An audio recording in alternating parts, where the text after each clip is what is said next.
Ethan Walker hadn't cried since the day he buried his wife.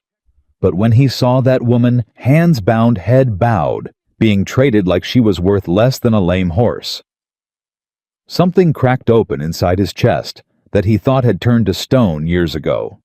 He didn't know her name. He didn't know her story. All he knew was that no human being deserved to be sold by the one person on earth who was supposed to protect her. So he stepped forward. And that one step changed everything. If this story moves, you hit that subscribe button and follow Clara and Ethan's journey all the way to the end. Drop your city in the comments below.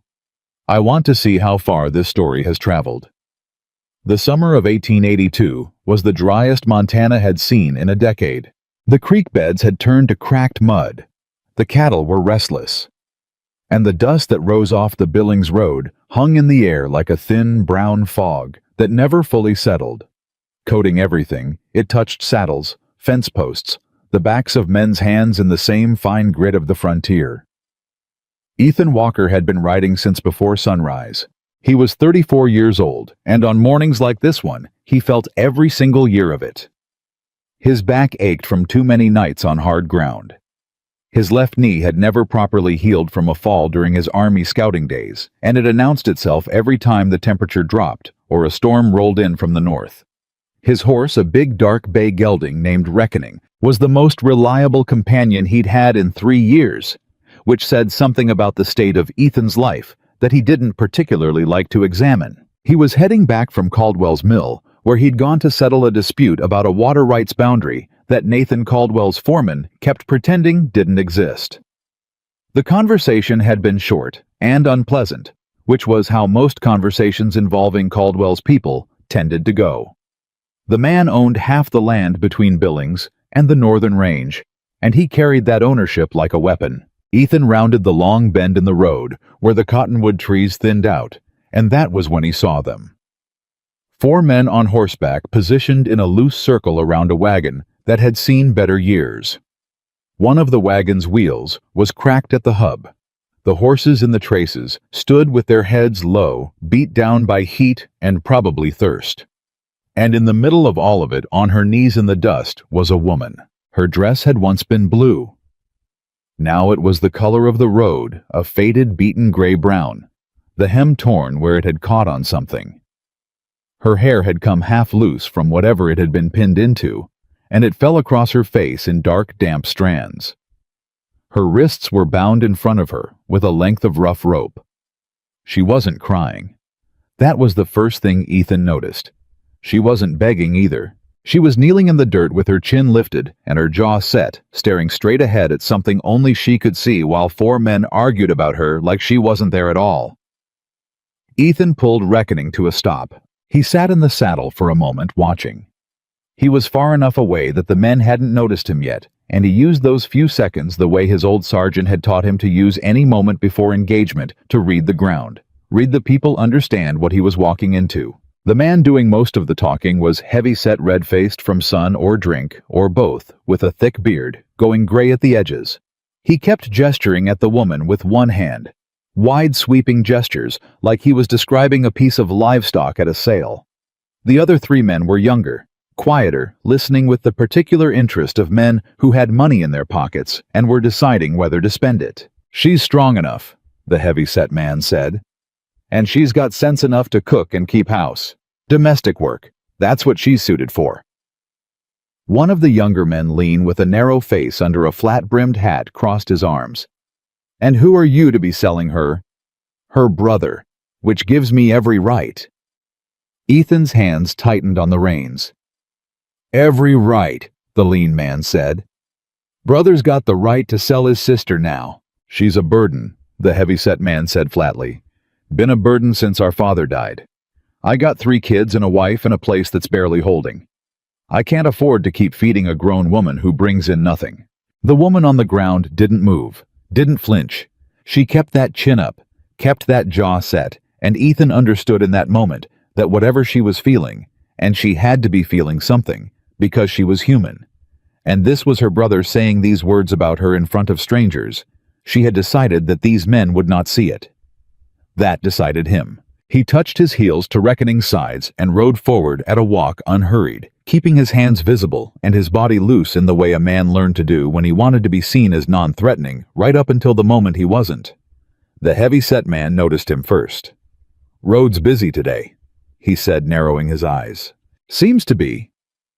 Ethan brought Reckoning to a stop a few yards out and looked at the woman. She had turned her head at the sound of hooves, and for the first time he could see her face clearly. She was younger than he'd expected, mid-20s maybe, though her eyes were older than that. Dark eyes sharp, and assessing the kind that had learned to take in a situation fast and determine what it meant. She looked at him the way a person looks at someone when they've learned that people are unpredictable, and you need to know as quickly as possible which kind this one is. He held her gaze for 2 seconds, just long enough he hoped to answer her question. Then he looked at the heavy-set man. "What's going on here?" "Private business," the man said. "Keep riding." "Can't quite do that." Ethan kept his voice even. "See, I'm looking at a woman tied up on the side of the road, and that tends to hold my attention. Like I said, private. Name's Ethan Walker," Ethan said like the man hadn't spoken. "I run the Walker Ranch north of here about 8 miles. And I'm going to need somebody to explain to me what I'm seeing, because what I'm seeing looks a lot like something I don't intend to ride past." The lean man with the flat-brimmed hat had leaned back slightly on his horse, putting some distance between himself and the situation. The other 2 younger men exchanged a look that Ethan read without difficulty. They had money and interest, but they hadn't come out this morning looking for trouble, and this was beginning to smell like trouble. The heavy-set man planted his fists on his hips. "I told you, private business between family." "She's your sister, you said." The man's eyes sharpened. "You were listening." "Road carries sound. She have a name." A pause. Then unexpectedly the woman spoke. "Clara," she said. Her voice was steady, steadier than Ethan would have managed in her position. "Clara Whitmore. And yes, he is my brother. And yes, those are my hands tied together. And before you ask, no, I don't know exactly what he told these men about me, but I imagine it wasn't the truth, because the truth doesn't tend to serve his purposes." Her brother's face went dark red. "You shut your mouth." "I've been shutting my mouth for 2 years, Joseph," she said. "I don't believe it's done either of us much good." Ethan swung down from Reckoning's back. He didn't reach for his gun. He didn't make any move that could be read as aggressive. He just stepped down onto the road, dropped the reins loosely. Reckoning would stand, and walked forward until he was standing between Clara and the 4 men close enough that stepping around him would require intention. "Here's what's going to happen," he said quietly. "Those ropes are going to come off her wrists. She's going to stand up, and then we're going to have a conversation about what comes next." "You got no authority here," Joseph Whitmore said. "No, I don't." Ethan met his gaze without blinking. "I've got something else. I've got the willingness to stand here until sundown if that's what it takes. And I've got the kind of patience that men who are trying to do wrong don't usually enjoy." Something shifted in the air. The lean man in the flat-brimmed hat touched 2 fingers to the brim and turned his horse. "I didn't come out here for this," he said, and rode away without looking back. The other 2 followed within seconds, and the sound of hoofbeats faded down the road until it was just the hot wind and the low creak of the wagon and the buzzing of flies. Joseph stared at Ethan. His face had gone through several colors in the last minute and settled on something between fury and calculation. "Those were paying customers," he said. "They were men who'd left already," Ethan replied, "which tells you something about how solid your arrangement was." "She owes me." "For what?" Joseph's jaw worked. 2 years of keeping her, feeding her, housing her after she came back with nothing and nowhere to go and dragged our family's name into... "Joseph." Clara's voice came from behind Ethan, still level, still controlled. "Don't? You don't tell me?" "I'm asking." A pause. "What's left of me is asking." The silence that followed was the kind that had weight to it. Ethan crouched down in front of Clara. Up close he could see that her wrists were raw under the rope she'd been fighting it at some point, or it had been on too long in the heat. He pulled the small folding knife from his belt and looked at her first before he touched the rope. "All right?" he asked. She looked at him for a long moment. That same rapid assessment. Then she gave a small, tight nod. He cut the rope. She brought her hands in front of her and looked at her wrists without expression, pressing her thumb against one of the red marks like she was checking to see if it was real. Then she looked up at him. "Why?" she said. "Why what? Why did you stop?" He thought about it. He could have said something about honor, or about the law, or about what a man does when he sees something wrong. All of those things were true. But they weren't quite what she was asking. "Because you weren't crying," he said. She blinked. "That's your reason. Crying would have made sense. Most people in your position, they'd be crying and begging and hoping one of these men might feel sorry enough to help. But you weren't doing that. You were just holding on." He stood up, extended his hand. That seemed like something worth stopping for. She looked at his hand for 3 full seconds before she took it and let him help her to her feet. She was taller than he'd expected. She stood straight as a board once she was upright, squaring her shoulders in a way that looked automatic, like it was something she'd trained herself to do when everything in her wanted to fold. Joseph Whitmore was still standing by his wagon, and the expression on his face had moved into territory. Ethan recognized the particular look of a man who knows he's lost the practical ground and is trying to decide if he wants to fight about it anyway. "She's got nothing," Joseph said. "You understand that no money, no clothes worth speaking of, no family that'll claim her after what she did. You take her off this road, she becomes your problem." "Then she's my problem," Ethan said. "You don't know what you're taking on." Ethan looked at Clara. She was watching her brother with an expression that was carefully, deliberately empty, the look of a woman who had cried all the tears she was going to cry over this particular wound, and was now simply enduring the scar. "I know enough," he said. Joseph stared at him for a moment longer. Then he muttered something under his breath that Ethan chose not to hear, climbed up onto the wagon seat, and turned the horses back toward town without another word. The wagon rolled away, cracked wheel and all, and the road was quiet again, except for the wind. Ethan stood next to Clara in the dust and the heat, and watched until the wagon was around the bend and out of sight. Then Clara said, "I'm not going to thank you." He raised an eyebrow. "All right." "Not because I'm not grateful. I am." She rubbed her wrists. "But I've been thanking men for the last 2 years, and it always seems to come with a price I didn't agree to. So I'm holding off on the thank you until I understand what this costs." Ethan considered that. It was the most honest thing anyone had said to him in a while. "It costs nothing," he said. "I've got a ranch about 8 miles north. You can ride with me, get cleaned up, have a meal. After that, you decide what you want to do. No conditions." She studied him. "You always take in strangers." "No," he said honestly. "Can't say I do." "Then why me?" He picked up Reckoning's reins. "I already told you." She was quiet for a moment. The wind moved through the dry cottonwood leaves above them with a sound like paper. "The not crying," she said. "Yeah." She looked down at her hands again at the marks the rope had left. Then she looked at the empty road where the wagon had gone. Something moved across her face there, and gone too fast to name. Though Ethan thought it might have been grief, or maybe relief, or the particular exhausted mixture of the two that happens when something you've been dreading finally arrives and turns out to be survivable. "Walker Ranch," she said. "Yes, ma'am." "You live there alone. Have for 3 years. She looked at him sidelong. "What happened 3 years ago?" It was a direct question, the kind that people usually softened with preamble. She hadn't bothered, which he found he didn't mind. "Lost my wife," he said. "And my son. Fever." A pause. "I'm sorry," she said. And the simplicity of it, no elaboration, no excessive sympathy. Just those 2 words offered straight hit him somewhere unexpected. "Thank you," he said. She nodded once. Then, "All right, I'll ride with you to the ranch." "Good. But I'll walk the horse. I don't ride."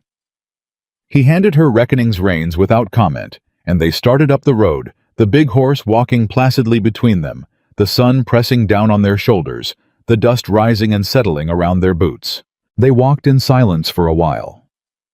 Ethan didn't push conversation, and Clara didn't offer it. The silence was the kind that wasn't quite comfortable but wasn't hostile either. It was the silence of two people who didn't yet know each other, but were trying to figure out what the other one was made of. After maybe 10 minutes, Clara said, "What he told those men? About me being a burden." "You don't have to explain anything," Ethan said. "I know I don't." She was quiet for another moment. "I'm not explaining. I'm just telling you so you don't hear it from someone else first and have to wonder. My husband died. We had debts I didn't know about. The bank took everything.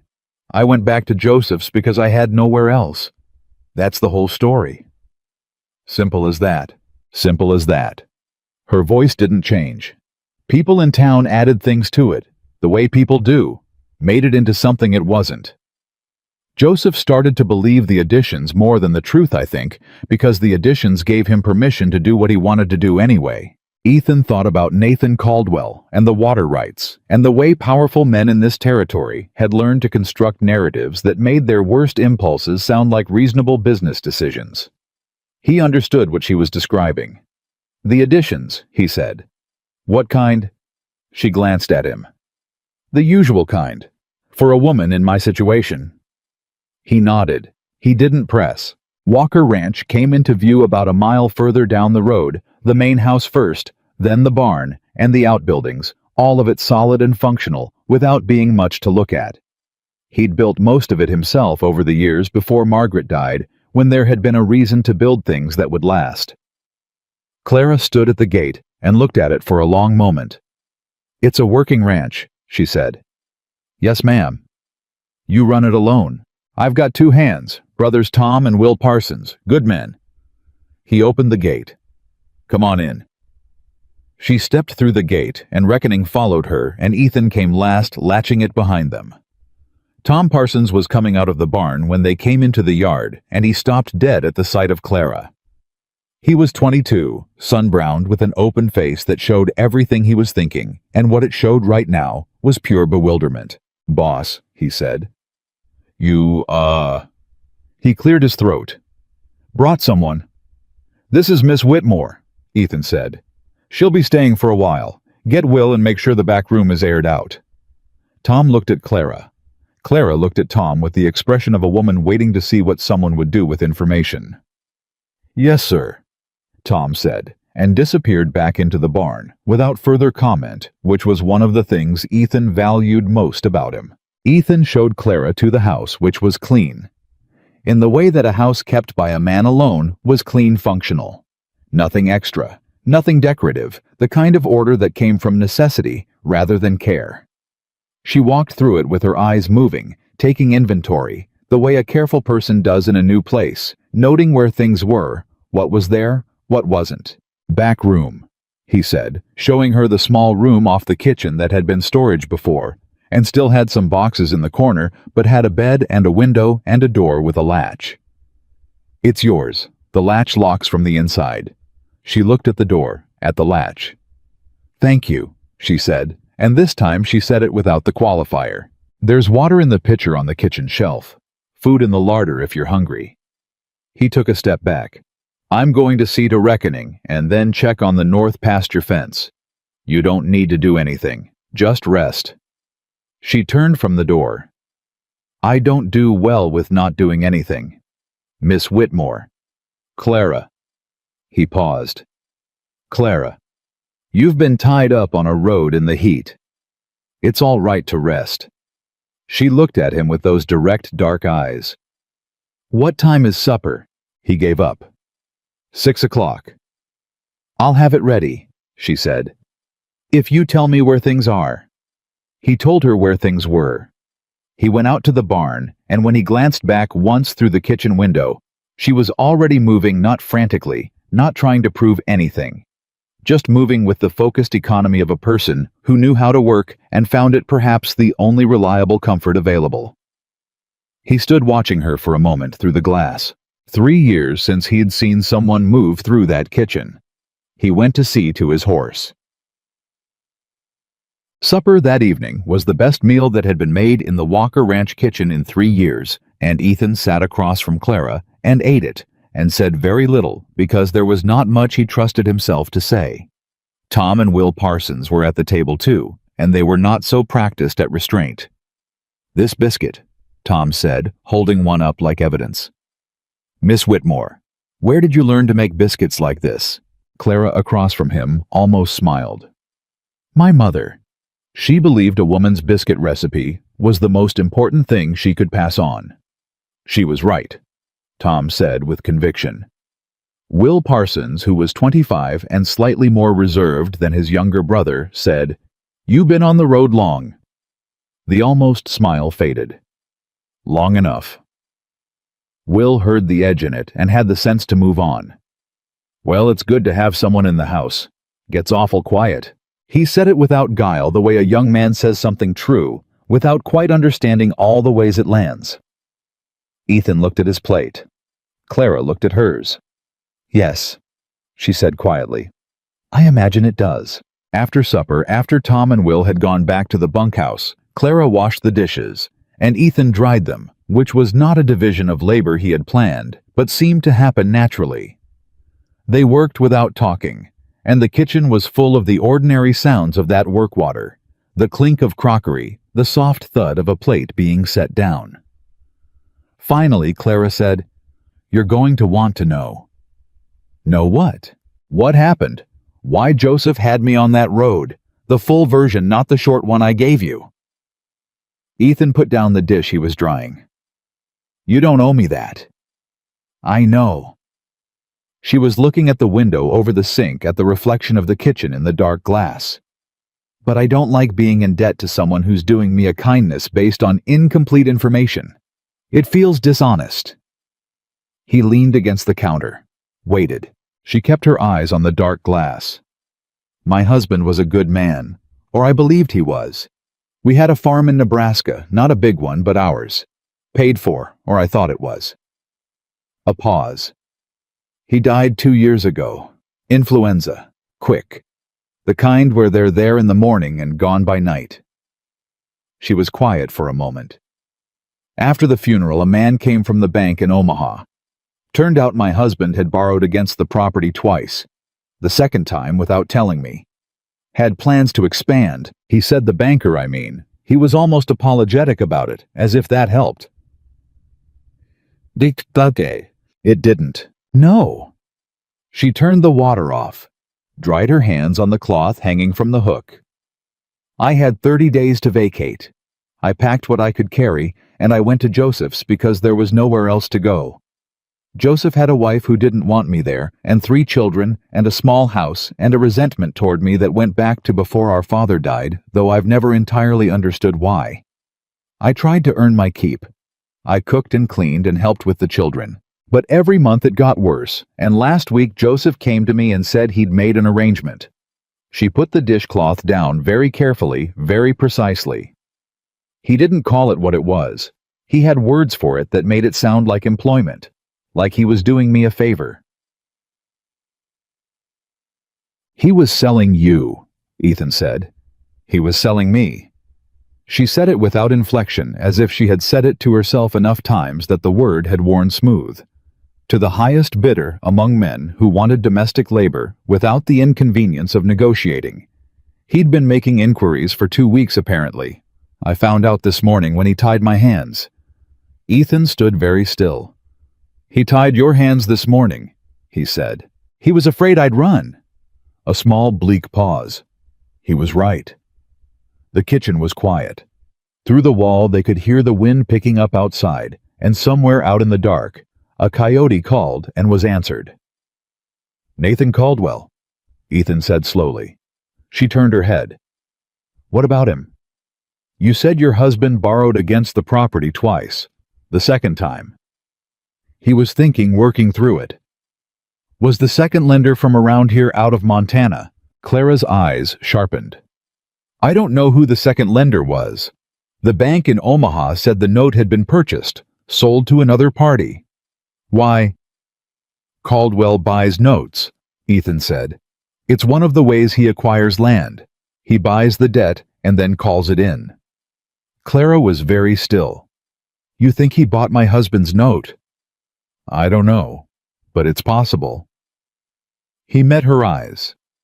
And if he did, that means it wasn't just bad luck that put you on that road. She looked at him for a long moment. And something shifted in her face. Not fear exactly, but the particular look of a person who has just understood that the disaster they thought was behind them is actually still moving. He wouldn't care about me, she said slowly. I have nothing. No. But if your husband's farm is still tangled up in the debt, and if Caldwell wanted clear title to it... He stopped. I'm speculating. I don't know. But it might be worth finding out. Clara was quiet for the long moment looking at nothing, and Ethan watched her think. She didn't think the way some people did visibly and with a lot of movement. She went still, and her eyes went distant, and he could almost see the pieces going into order behind them. The bank in Omaha, she said finally. They would have records of who bought the note. They would. And you know people around here. People who would know if Caldwell has been involved with that kind of purchase. Some, he said. Yeah. She looked at him directly. Why would you do that? Look into this, for me. He thought about it honestly. Because you told me the truth, he said. About all of it, including the part about not thanking men who might want something in return. He picked up the dishcloth she'd put down and hung it back on the hook. I'm not going to want anything in return, Clara. But I understand why you'd need to see that proved. She held his gaze for a long moment. All right, she said finally. All right, he agreed. She went to her room. He heard the latch click, the inside latch, the one he'd made sure was there.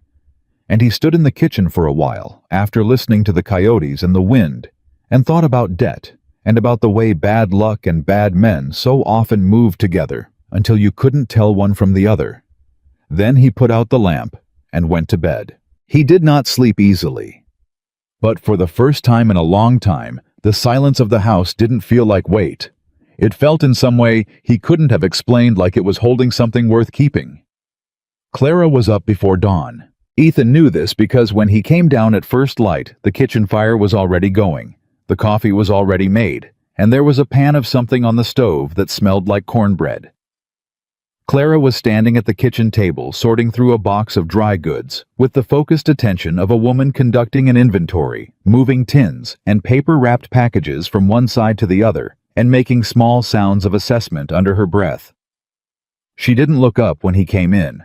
You don't have enough salt, she said. And your flour is half gone. You'll need to go into town before the end of the week. Ethan poured himself a cup of coffee and leaned against the doorframe. Good morning to you too.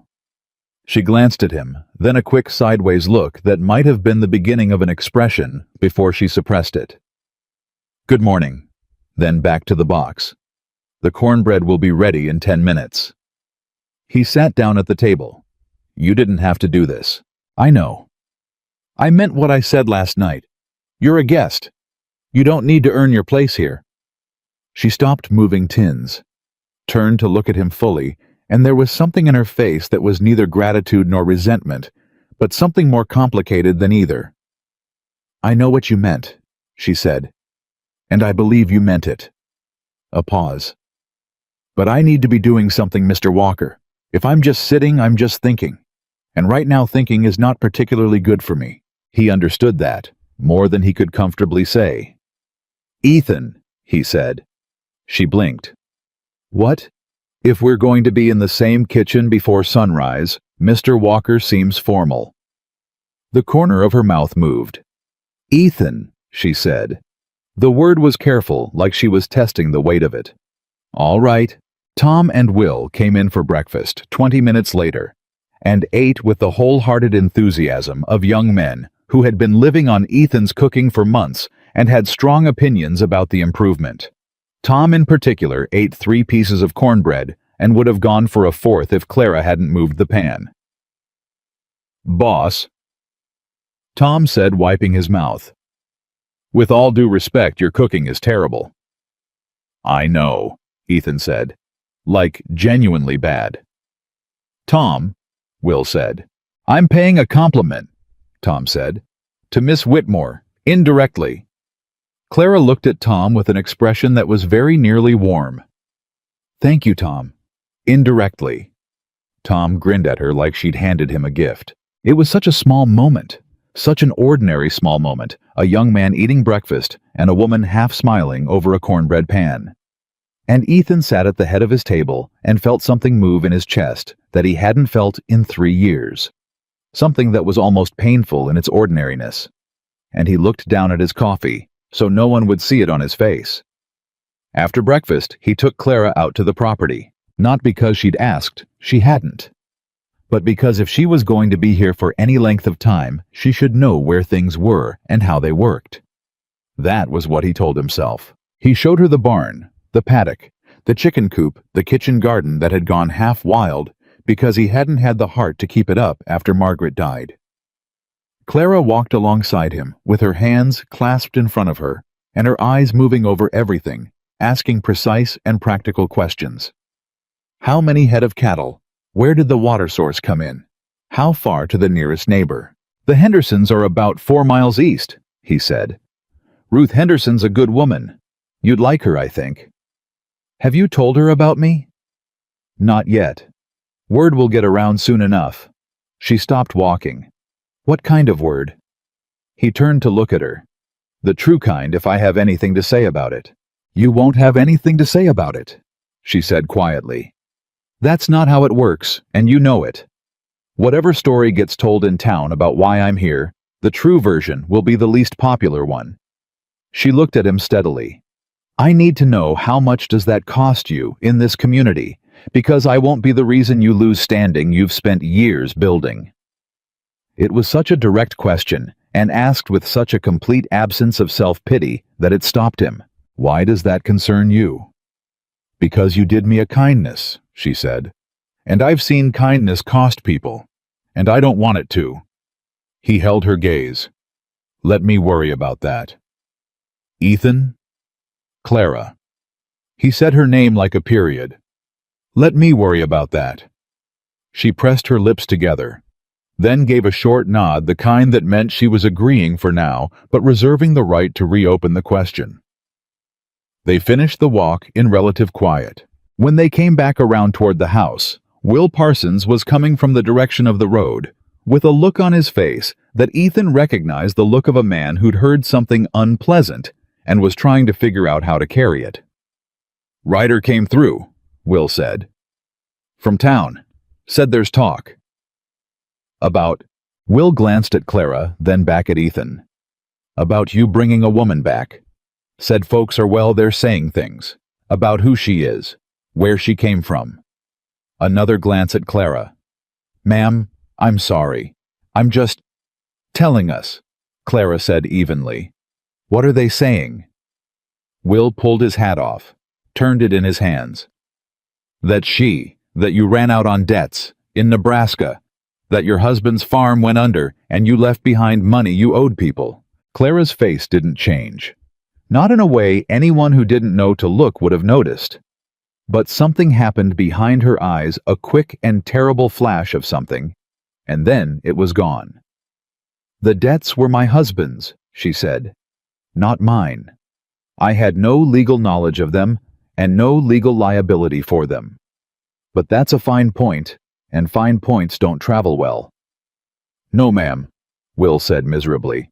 They don't. Ethan looked at her. She was standing very straight the way she'd stood on that road with her hands bound with that same quality of choosing actively and consciously what she would let the world see. Who was the writer? Ethan asked. Man named Greer. He works for Caldwell. The name dropped into the morning like a stone into water. Clara turned her head slowly to look at Ethan. He looked back at her. Well, she said very quietly. That answers your question from last night. It's a start, he agreed. She was quiet for a moment. Then, he's trying to move me off before I can ask questions. If I'm driven out of the territory by reputation, I can't make inquiries about the note on my husband's farm." "That's what I'd guess." "So, what do we do?" He hadn't expected the "we." Or maybe he had because it didn't surprise him. It sat there between them, that small word, and something about it felt more solid than a lot of things he'd been standing on lately. "First," he said, "we go into town." Her chin came up. "When?" "Today." The ride into Millhaven took the better part of an hour, and Clara sat straight in the wagon seat the entire time, looking at the road ahead, with the expression of someone who has made a decision about their own conduct and is holding to it by will. "You don't have to come in," Ethan said as they came into the edge of town. "Yes, I do," she said. "If I hide, it means the story is true. I won't hide from a lie." He looked at her. "All right." Millhaven in 1882 was not a large town, but it was an established one. A main street with a general store, a bank, a saloon, a church, a telegraph office, and all the residences clustered around them. The kind of town that had a social order as rigid as any eastern city, just expressed differently. And in a town like that, a stranger arrived under ambiguous circumstances was the event, and people would arrange themselves around it. They arranged themselves. Ethan could feel the weight of eyes from the moment the wagon came down Main Street. A turning of heads, a shift in the rhythm of foot traffic. A woman on the general store porch who stopped sweeping and didn't start again. He was known here. He had standing here. But he could feel how quickly standing could become a liability when you set yourself on the wrong side of what a town had already decided. Clara sat next to him and let herself be seen. He pulled up in front of the general store and helped her down, and she stepped onto the boardwalk and smoothed her dress, the same blue-gray dress repaired where he'd noticed a tear in the hem, and he wondered when she'd done that. How early she must have been awake, and looked down the street with her chin level. "Mrs. Pearson runs the store," he said quietly. "She's fair. Don't let her expression put you off. She looks severe even when she isn't." Clara nodded and followed him inside. Mrs. Pearson was a woman of 60 with silver hair and the kind of face that had deep-cut expression lines from decades of making her feelings known without speaking them. She looked up from behind the counter when they came in, and her eyes moved from Ethan to Clara and back. "Ethan," she said, "Mrs. Pearson, need some things." He put his list on the counter. "And I'd like to introduce Clara Whitmore. She'll be staying at the ranch for a time." Mrs. Pearson looked at Clara. Clara met her gaze without flinching.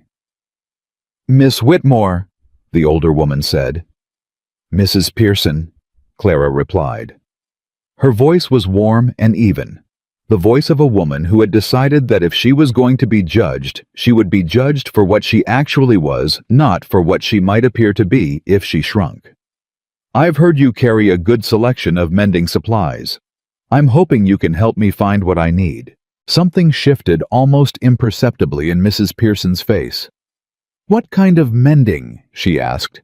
"Practical kinds. I have very little with me, and I'd rather make do than ask for charity." A pause. Mrs. Pearson looked at Ethan, then back at Clara. "Come around to this side of the counter," she said, and turned without waiting to see if Clara would follow. Ethan exhaled slowly. He went to pick up his list and almost walked directly into Hector Greer. Greer was a lean man in his 40s, with a face like cured leather, and eyes that were always slightly amused in the way of someone who enjoyed having information other people didn't. He worked as a kind of general agent for Nathan Caldwell, which meant he did things that Caldwell didn't want attached directly to his own name. "Walker," Greer said pleasantly. "Greer, heard you had a passenger on the way back from the Mill Road yesterday." Greer tilted his head toward Clara, who was now on the other side of the counter talking to Mrs. Pearson with her back to them. "That's Miss Whitmore. She's a guest at the ranch." "Guest." Greer turned the word over like he was checking its weight. "Funny word for someone who came off the road like she did." Ethan's voice went very flat. "Choose your next sentence carefully." Greer raised both hands, palms out, the gesture of a man performing innocence. "Just talking. Mr. Caldwell wanted me to convey his concern about a stranger arriving in the territory under unusual circumstances." Nathan Caldwell's concern about strangers in this territory is something I'll lose sleep over, Ethan said, right after I stop. Greer smiled. It didn't reach his eyes. He's going to want to meet her. No. He's going to insist. He can insist all he wants, Ethan said. She's on my property and under my roof, and Nathan Caldwell's won't stop at my fence line. Greer's smile held. For now, he said, and stepped past Ethan to the door. Ethan stood still for a moment, feeling the cold that Greer's pleasantness always left behind, the specific chill of a man who doesn't bother with threats because he doesn't need to. Then he picked up his list and went to the counter. Clara was there holding a spool of brown thread and a packet of needles, and she spoke low when he reached her side. That man works for Caldwell, she said, not a question. Yes. He was watching me the whole time, from across the store. I know. He knows who I am, or who he thinks I am. Her voice was completely steady, but he could see the effort it took, the deliberate control of breath, the way her fingers had tightened slightly around the spool. This was his doing. The rumors. The writer he sent. Most likely. She set the spool on the counter and turned to look at him directly. Why, what does he gain from driving me off before I can even... She stopped. Her eyes went sharp. The farm. My husband's farm. Is there something on it he wants? There might be. What? Water, he said simply. Your husband's property in Nebraska. Do you remember where the creek ran through it? Clara was very still. Along the north boundary. It was the best part of the property. My husband always said so. The railroad's planning a line through that corridor, Ethan said. It's not public yet, but I heard it from a man at the land office last spring. Whoever holds clear title to properties along that water route stands to sell it to the railroad, Clara finished. Her voice was barely above a whisper. For how much? Enough to matter. She stood very still for a long moment, and then something changed in her face, not breaking, nothing like breaking. It was more like a shift from one kind of endurance to another, from surviving to understanding. He destroyed my life, she said, for a land deal. We don't know. He destroyed my life, she said again. And this time the words were hard and sure as iron. For a land deal with a railroad that isn't even public yet. That's why the note got sold. That's why the bank pressed so hard. That's why there was suddenly no room at Joseph's, and he needed to be rid of me before I could ask questions. She breathed out slowly. He thought if I was sold off the road and driven out of the territory, I'd be gone. I'd disappear. A woman with no resources and no family who'd claim her, who would come looking. Ethan said nothing. Because she was right, and saying so seemed inadequate. What do you need? She asked. What? To prove it. What do you need? He'd been thinking about this since last night, and the answer was both simple and complicated. The original note. The documentation of the second transfer when the debt was sold to Caldwell. If we can show the sale was improper, or that there was fraud in the original lending, the bank in Omaha, she said. The bank in Omaha. I need to write a letter, she said. Today. Can I use the telegraph office? We can try. Mrs. Pearson, who had been showing some pointed interest in the far end of her counter, appeared at Clara's elbow with a piece of paper and a pencil. She set them on the counter without comment, met Clara's eyes for one brief moment, and turned away again. Clara looked down at the paper. Then she picked up the pencil and began to write. Ethan watched her hand move across the page, quick and precise. The hand of a woman who had kept her own accounts and knew how to construct a formal request.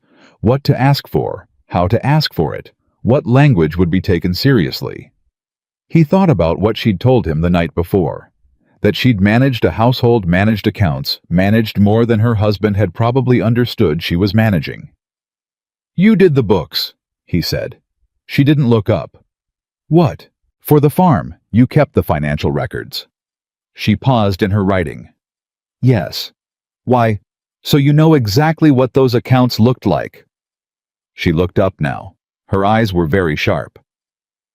I know what they looked like when I kept them, she said slowly. And I know what they looked like when the bank showed them to me after Thomas died. A pause. They were not the same. The silence between them was very loud. They changed the records, she said, or they used false ones. I couldn't prove it at the time because I didn't know to look, and I was... She stopped. I was grieving. I wasn't thinking about evidence. I was thinking about surviving the next day. But you remember what the real numbers were. I remember everything, she said quietly. Down to the last cent. He held her gaze. Write the letter, he said. All of it. Everything you remember. She looked at him for a moment, and in her face he saw something he recognized, the specific expression of someone who has been fighting alone for so long that being offered help from a direction they didn't expect doesn't compute immediately. It takes a second to process, to believe. Then she looked down and kept writing. They sent the telegram from the telegraph office 2 doors down, and the operator, a young man who made a visible effort not to look too interested, took their message with a professional neutrality that Ethan appreciated. They walked back to the wagon, and Clara climbed up without assistance, this time smoothly, like she'd been doing it for years. How long for a response? She asked. Few days, maybe a week. She nodded, adjusted her skirt, then said, without looking at him, Mrs. Pearson gave me the paper without being asked. I noticed. I wasn't sure she would. She's fair, he said again. Like I told you. You have good people around you. He gathered the reins. Most of them, yeah. They were halfway back to the ranch when Clara said, I'm going to need to learn to ride. He glanced at her. If something happens, she said practically, I can't be stranded at the ranch because I can't get a horse moving, so I need to learn. All right. Can you teach me? Can. Yes? She nodded like that was settled. Then, Ethan. Yeah. Thank you. For today. For coming into town with me, instead of telling me to stay out of sight until things quieted down. He kept his eyes on the road. Hiding from a lie is the same as saying it's true. A beat. That's what I said, she replied. I know, he said. I meant it when you said it. Something passed between them in that moment. Not words. Not even a look. Just a shift in the air between two people who have said, without quite saying it, that they are standing in the same place. That they have without quite deciding to end it up on the same side. They didn't talk much for the rest of the ride, but the silence was different than it had been that morning. It had changed in the specific way that silences change between people who are beginning. Only beginning cautiously with full awareness of all the reasons for caution to trust. Back at the ranch, the day moved the way working days did, with its own rhythm and demands that didn't wait on anyone's feelings. Tom needed help with a fence section on the east boundary that had come down in the wind the night before. Will needed direction on the cattle rotation. There was a loose shoe on one of the workhorses that needed seeing to. Ethan worked through it all, and at some point in the afternoon, he noticed that Clara had come out to the kitchen garden and was pulling at the overgrowth methodically, not asking permission, not announcing what she was doing, just doing it, pulling weeds and dead growth and the sprawling mess of 3 years of neglect, clearing ground to see what was still living underneath. He paused in the yard and watched her. Tom came up beside him, following his line of sight. Good worker, Tom said quietly. Yeah. She's not what the town's saying. No, Ethan said. She's not. Tom was quiet for a moment.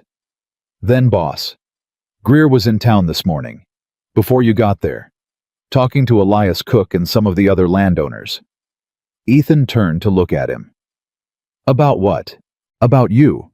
About whether the territory could afford to have men who gave shelter to people with, I don't know the exact words, doubtful associations maybe, something like that.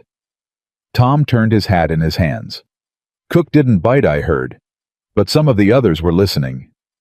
Ethan looked back at Clara on her knees in the kitchen garden, working through the mess with steady hands. How many? He asked. 3, maybe 4 men, small landowners, The kind who owe favors to Caldwell for one reason or another. All right. He was quiet for a moment. Thanks, Tom. What do you want to do? Keep working, he said. Same as always. He went back to the fence repair, and the afternoon wore on, and the sun moved toward the west, and somewhere in that ordinary passage of time, something was shifting. He could feel it. The way you can feel weather coming before you can see it. The way the air changes. After supper, which was rabbit stew that Clara made from 2 rabbits, Will had caught that morning.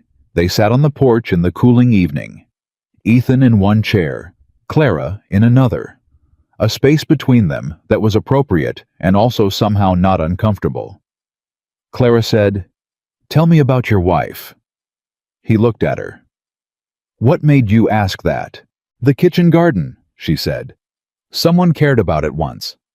The way it was laid out, the varieties chosen, someone put thought into it, and you haven't touched it in what looks like 3 years." He was quiet for a moment. "Margaret," he said. "Her name was Margaret. She grew up in Virginia and came out here and never once complained about the difference. She just adapted, fixed what needed fixing." He paused. "She would have had opinions about you. Good ones or bad ones?" "Good ones," he said.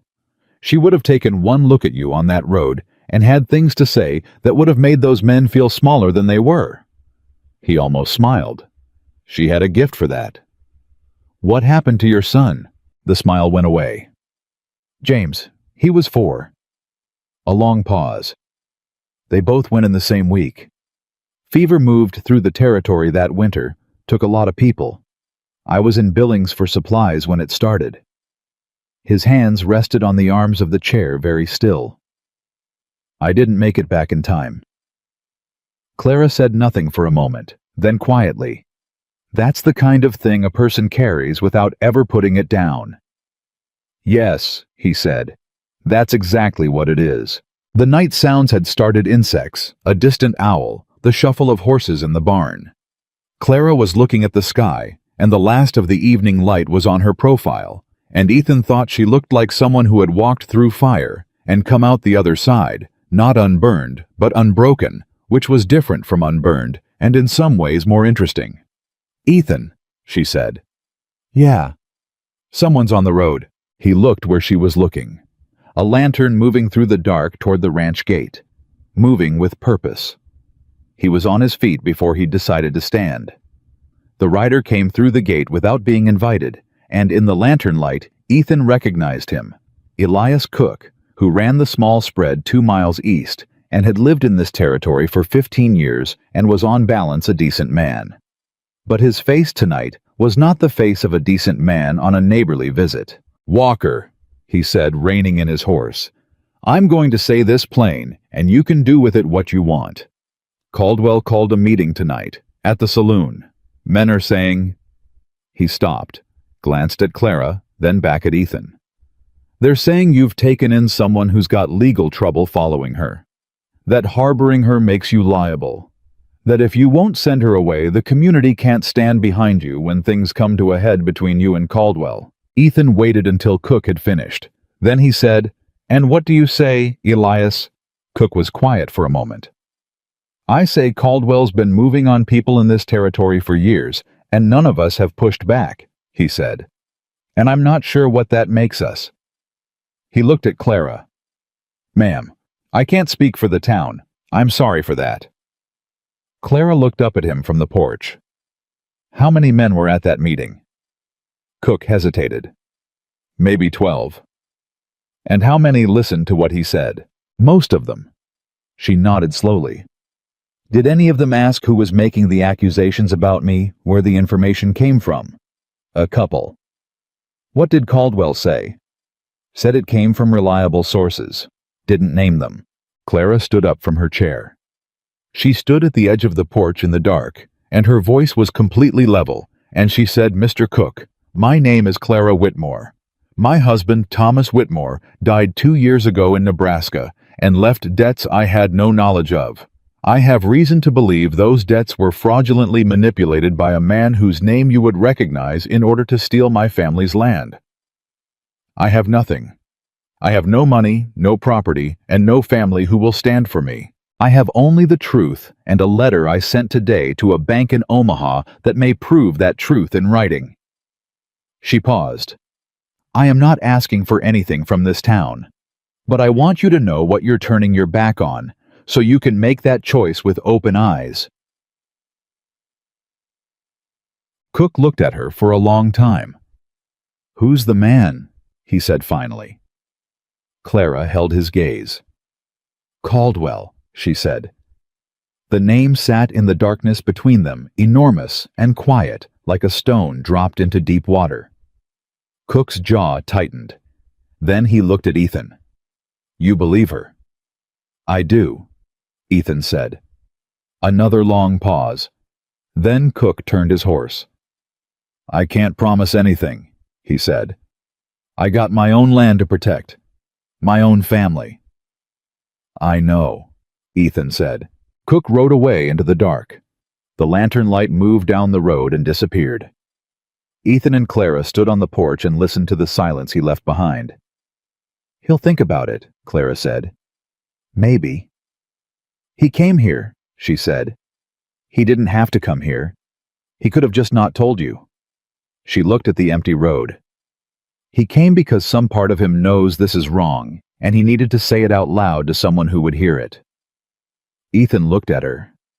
"How do you know that?" "Because I know what it looks like when someone is trying to decide who they're going to be," she said quietly. "I've been doing it myself." He didn't answer that. There wasn't an answer that wouldn't say too much or not enough. After a moment, she went inside. He heard her moving in the kitchen, the soft sound of the latch on her door. He stayed on the porch for a long time looking at the dark road. Caldwell had made his move. Not a direct one that wasn't his style. He worked through reputation, through rumor, through the slow suffocation of a community's support. He wanted Clara driven out before she could ask questions. He wanted Ethan isolated before he could stand behind her. And the response to that couldn't be patience. The response to that had to be faster than Caldwell expected, from a man who'd spent 3 years standing still. Ethan went inside and lit the lamp at the kitchen table. He had letters of his own to write. The letters Ethan wrote that night were not angry letters. He had learned in his years of Army scouting, and then in the longer and quieter years of building a ranch from raw ground, that angry letters accomplished nothing except to give the recipient evidence of your state of mind. The letters he wrote were precise. They named dates, named transactions, named the specific sequence of events that had led a woman to end up bound on a road in the Montana summer heat. He wrote to the land office in Billings.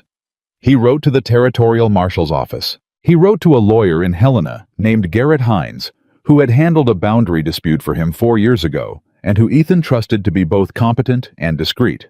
He sealed them before midnight and left them on the kitchen table to go out with Tom in the morning.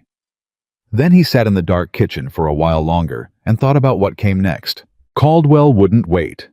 That was the thing about men like Nathan Caldwell. They had enough resources that waiting cost them nothing, but they had enough arrogance that they rarely chose to. He had started with rumors and social pressure, which was his usual opening move. When that didn't work, and Ethan intended to make sure it didn't work, he would escalate. The question was how and how fast. Ethan went to bed around 1 in the morning and was up again at 5. Clara was already in the kitchen. He stopped in the doorway. She was sitting at the table with a piece of paper and a pencil, and she was writing in the focused way she had, slightly forward, left hand flat on the table pencil, moving quickly and precisely. She had her hair down, not yet pinned for the day, and she looked younger like that and more tired, and he had the sense that she had not slept much more than he had. She looked up when he came in. "I'm writing down everything I remember," she said. "About the accounts. Every figure, every transaction I recorded in the farm ledger. Everything Thomas told me, and everything he didn't tell me, but that I found in his papers after he died." She looked back at the paper. "You said the bank would have records, but records can be altered. My memory can't be."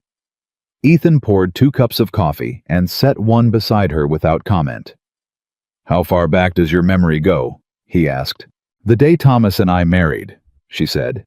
"He had $40 and a mule, and I had a sewing kit and a recipe box. I know what we had, and I know what we built, and I know what was there when I last looked at those books a week before he died." She paused. "And I know it didn't add up to the number the bank showed me." "By how much?" She looked up. $800. The number sat between them. $800 in false debt, Ethan said. "At least.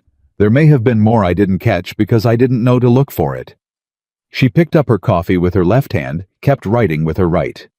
"I was a farmer's wife, looking at what I thought was a straightforward account. I wasn't looking for fraud. If I had been—" She stopped. "If I had been, I would have found it." He believed her. He sat down at the table across from her and drank his coffee and watched her write. And there was something in the ordinariness of that moment. Two people at a kitchen table in the early morning. The light coming gray through the window. The sound of the ranch waking up outside that felt in its very ordinariness, like something fragile and worth protecting. Tom came in at 5:30 and took the letters without asking questions, which was another thing Ethan valued about him. He was gone before the sun was fully up. The morning passed in work. Clara had asked to start riding lessons, and Ethan didn't see any reason to delay. So after the morning chores were done, he brought out a gentle mare named Sunday, 15 years old, patient as a saint, who had taught more than one person to ride without complaint, and they spent an hour in the paddock. Clara was not a natural rider. She was too stiff at first fighting the movement, instead of going with it the way people do when they're trying to control something they don't yet understand. She fell off twice. Both times she got up without comment, dusted herself off, and got back on.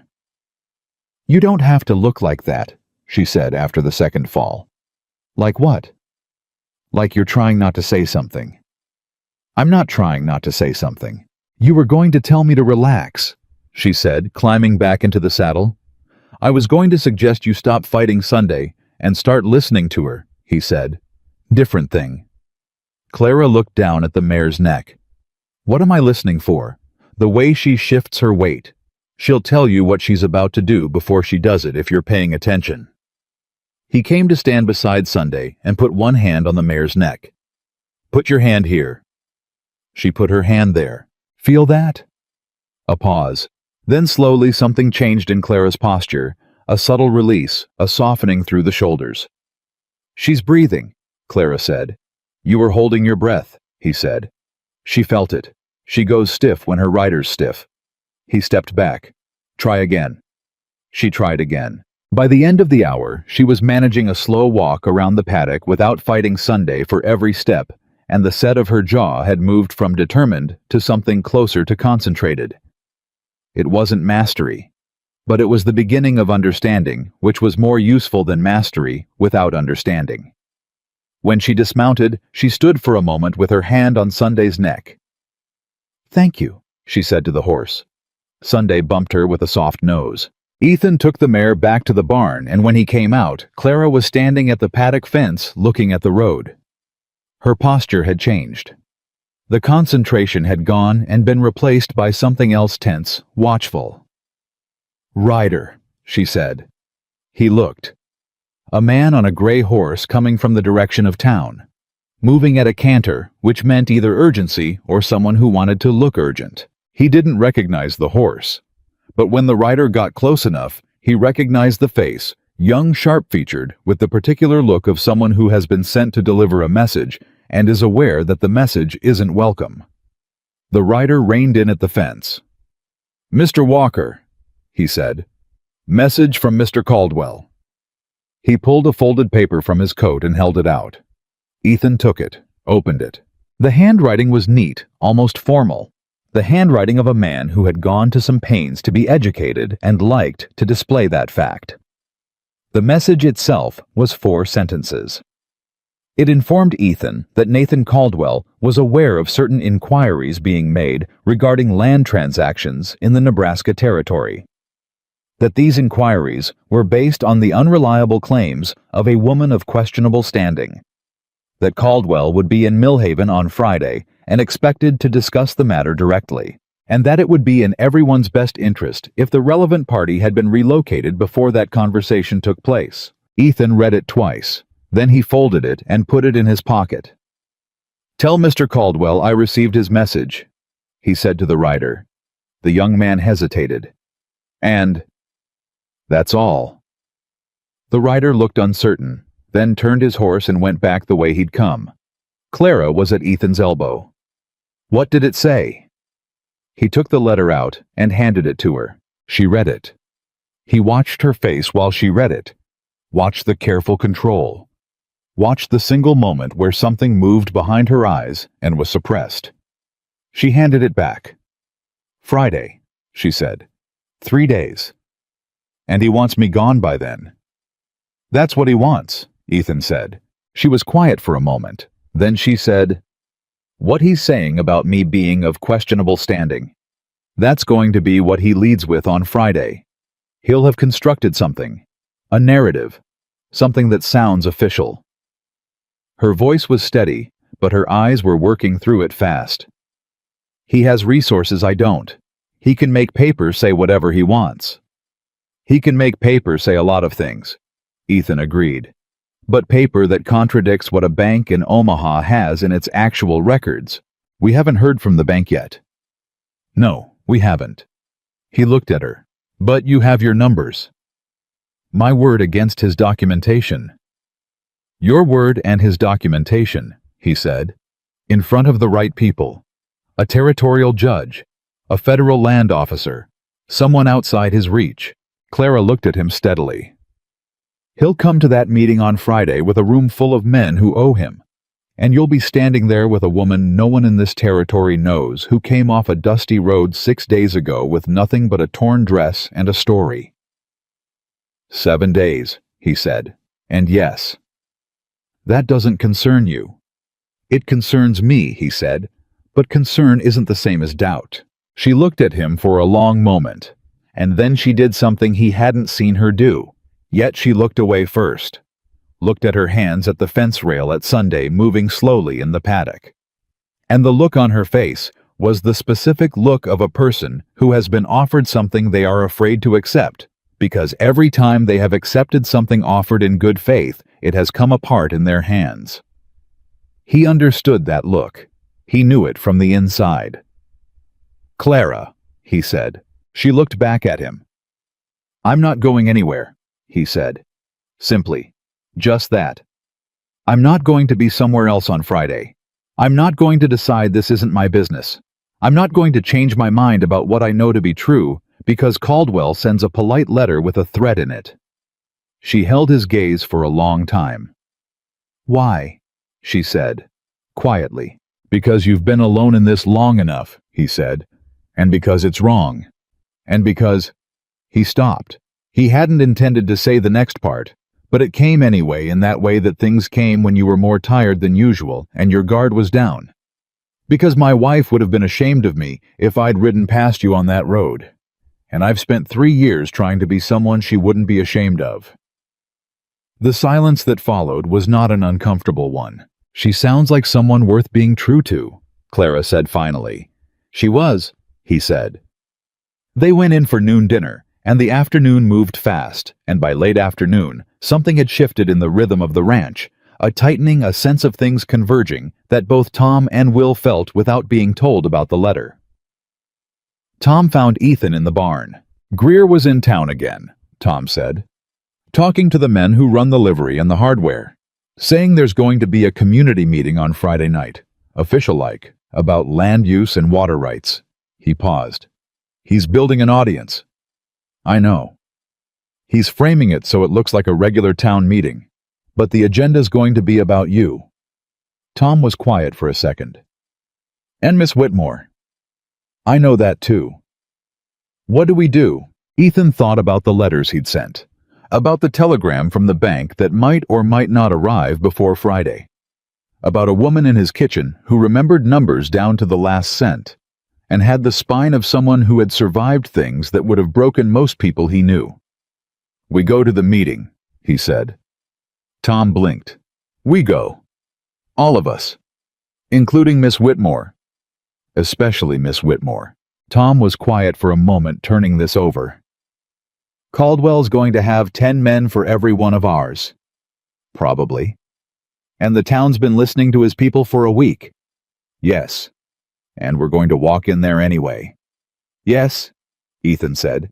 That's exactly what we're going to do. Tom looked at him for a long moment. Then he put his hat back on. All right, boss, he said. All right. He found Clara in the kitchen after supper and told her. She stopped what she was doing, turned to face him. You want me to walk into a room full of people who've already decided who I am, she said. Yes. And say what? The truth, he said. Your version. In your words, not his. She was quiet for a long moment. They won't believe me, she said. Not over him. Not at first. Maybe not, he said.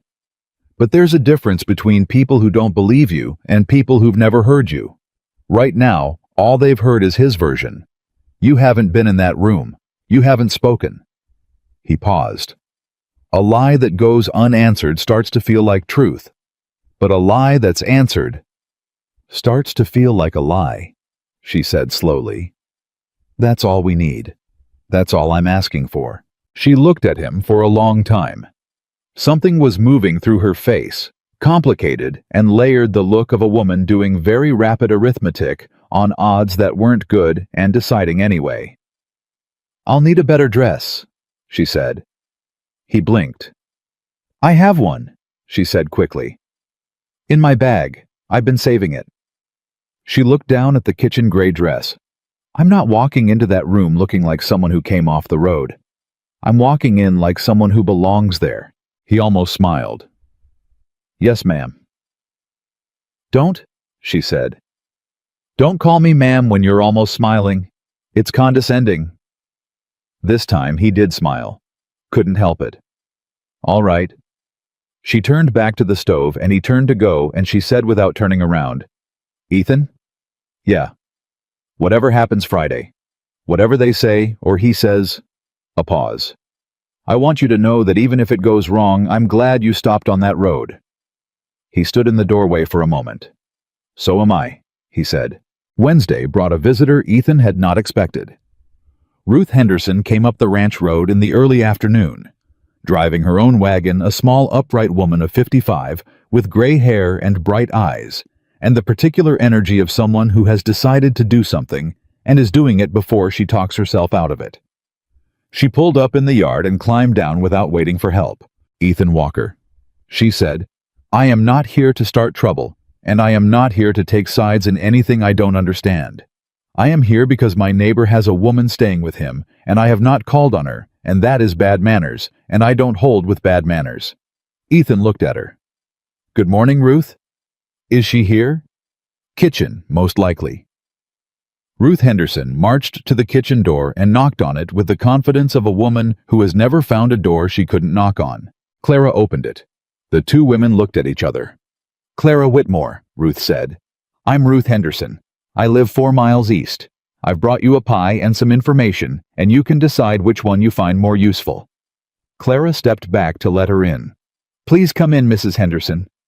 Ethan stayed on the porch. Some conversations were better had without a man in the room, and he had learned to recognize them. Ruth Henderson stayed for 2 hours. When she came out, her expression was different from when she'd gone and thoughtful. Set the expression of a woman who has had her suspicions confirmed and is deciding what to do about them. She's a good woman, Ruth said to Ethan. Yes, he said. She is. Caldwell's been spreading lies. It wasn't a question. Yes. Ruth looked at him directly. You know what he did to the McCready family 3 years ago. I know. And the Blaine family before that. She pulled on her gloves. He's been doing this for years and nobody's stopped him because nobody's been in a position to stop him. He's always picked people who were alone. She looked back at the kitchen door. She's not alone now. No, Ethan said. She's not. Ruth climbed back into her wagon. I'll be at that meeting on Friday. And I'll be bringing my sister-in-law, who has the loudest voice in Millhaven and very strong opinions about men who steal from widows. She gathered her reins. Good afternoon, Ethan. Good afternoon, Ruth. He watched her wagon roll away and felt for the first time in several days something that edged toward cautious. Thursday morning the telegram came. Tom rode in from town at a gallop, which he never did unless it was urgent, and came into the barn where Ethan was working with his horse pulled up short and his face doing something complicated. "From the bank," Tom said, holding out the yellow paper. Ethan took it. The telegram was brief the way telegrams were. It confirmed that the Whitmore farm account had been transferred to a secondary lender name on file in a transaction dated 8 months after Thomas Whitmore's death. It further noted in the careful language of a bank trying to be accurate without being liable that there appeared to be a discrepancy between the original loan documentation and the transfer documentation, and that a full review had been initiated. The name of the secondary lender was Nathan Caldwell, doing business through a land investment company registered in Cheyenne. Ethan read it twice. Then he walked to the house. Clara was in the kitchen. She turned when he came in, read his face before he said a word, and put down what she was holding. He gave her the telegram. She read it.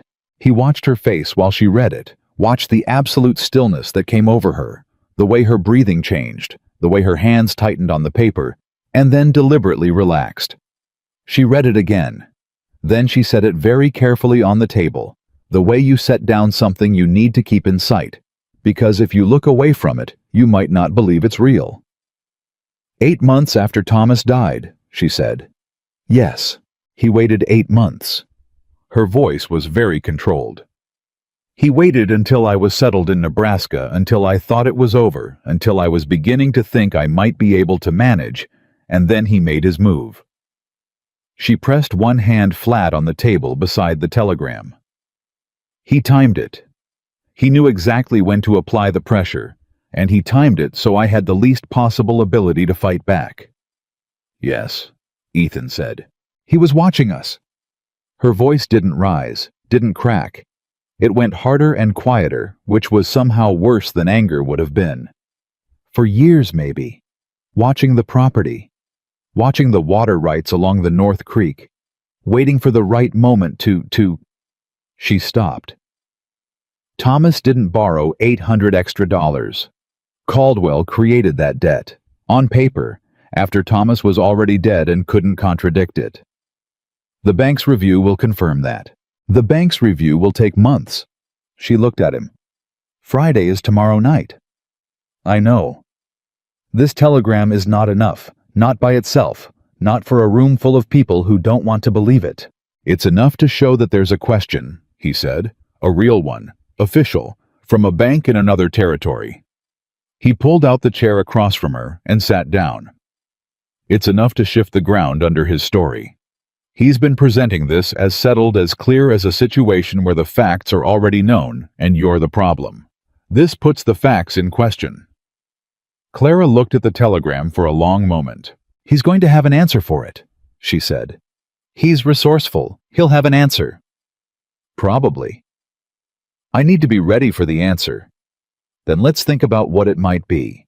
They spent the rest of the afternoon doing exactly that, sitting at the kitchen table with the telegram between them and a piece of paper where Ethan wrote down every counter-argument Caldwell might make, and Clara thought through the response to each one with the systematic precision of someone who had spent 2 years going over the facts of her own disaster and knew them forward and backward. Will came in at one point for something and stopped in the doorway at the sight of them, the table covered in paper, both of them leaning forward, talking in the focused shorthand of people working a problem together, and quietly reversed out of the doorway without disturbing them. By evening, they had something, not a legal brief, not a courtroom argument, but a clear, plain account of what had happened, and in what order, supported by the telegram, supported by Clara's documented memory of the accounts, with every foreseeable challenge anticipated and answered.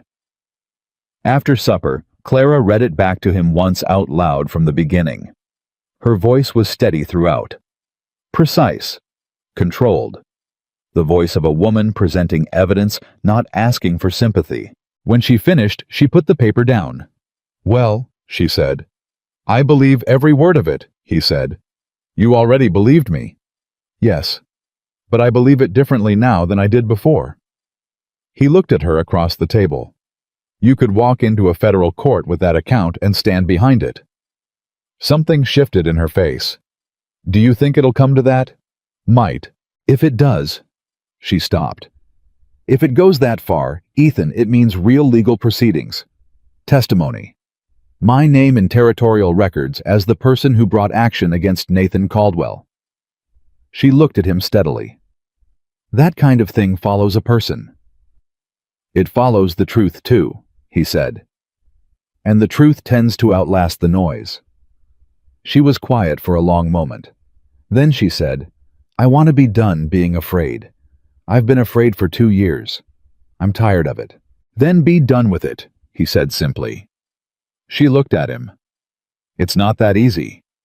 No, he said. But sometimes deciding is the hardest part. Friday arrived the way days of reckoning always do, with the deceptive normalcy of an ordinary morning. The sun came up the same as always. The horses needed feeding the same as always. Tom burned the first batch of biscuits trying to help with breakfast, which had never not happened in the 3 months he'd been working for Ethan. Clara came down dressed in the good dress. It was dark green, well made, with none of the Frontier's dust on it, because she had kept it wrapped and protected through everything.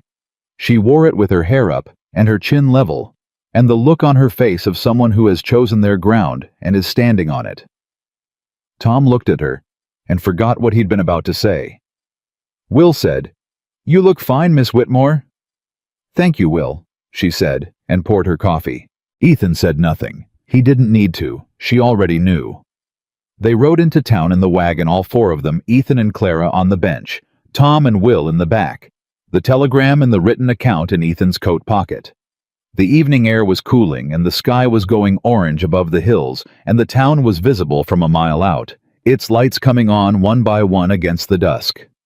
Clara watched the lights come on. How many people do you think will be there? She asked. Most of the town, he said. Caldwell's good at making things feel like civic events. And most of them will be against us. At the start. Ethan. She said his name with a particular weight. If this doesn't work, if they've already made up their minds. We still say it, he said. Even if they've decided, we say it anyway. She nodded slowly. Because a lie that goes unanswered. Feels like truth, he finished. They came into town. The saloon, the largest indoor space in Millhaven, was already full when they arrived. Ethan could see it through the windows as they pulled up the crowd of men inside the orange lamplight, the particular shape of a room where people have come to witness something. He climbed down from the wagon and offered his hand to Clara. She took it, stepped down, looked at the saloon door. Ready? He asked. No, she said. Good, he said. Means you're taking it seriously. She looked at him sideways. Then she straightened her spine, lifted her chin, and walked toward the door. He walked beside her. When they came through the door, the room changed. It didn't go silent. It went that particular way of a crowd that has been talking and then redirects all its attention without the talking quite stopping. So there's a sound like a wave turning around itself. Heads turned. The conversations went lower, faster, more pointed. Ethan kept walking. Clara kept walking. Nathan Caldwell was at the front of the room, standing beside a table where papers were spread out. He was a large man in his 50s, silver-haired, well-dressed in the way of a man who wanted you to see the money in his clothes without it looking like he was trying.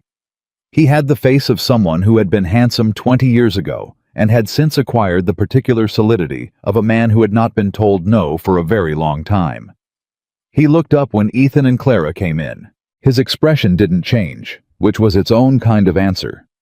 Greer was beside him, and Greer's expression changed very slightly.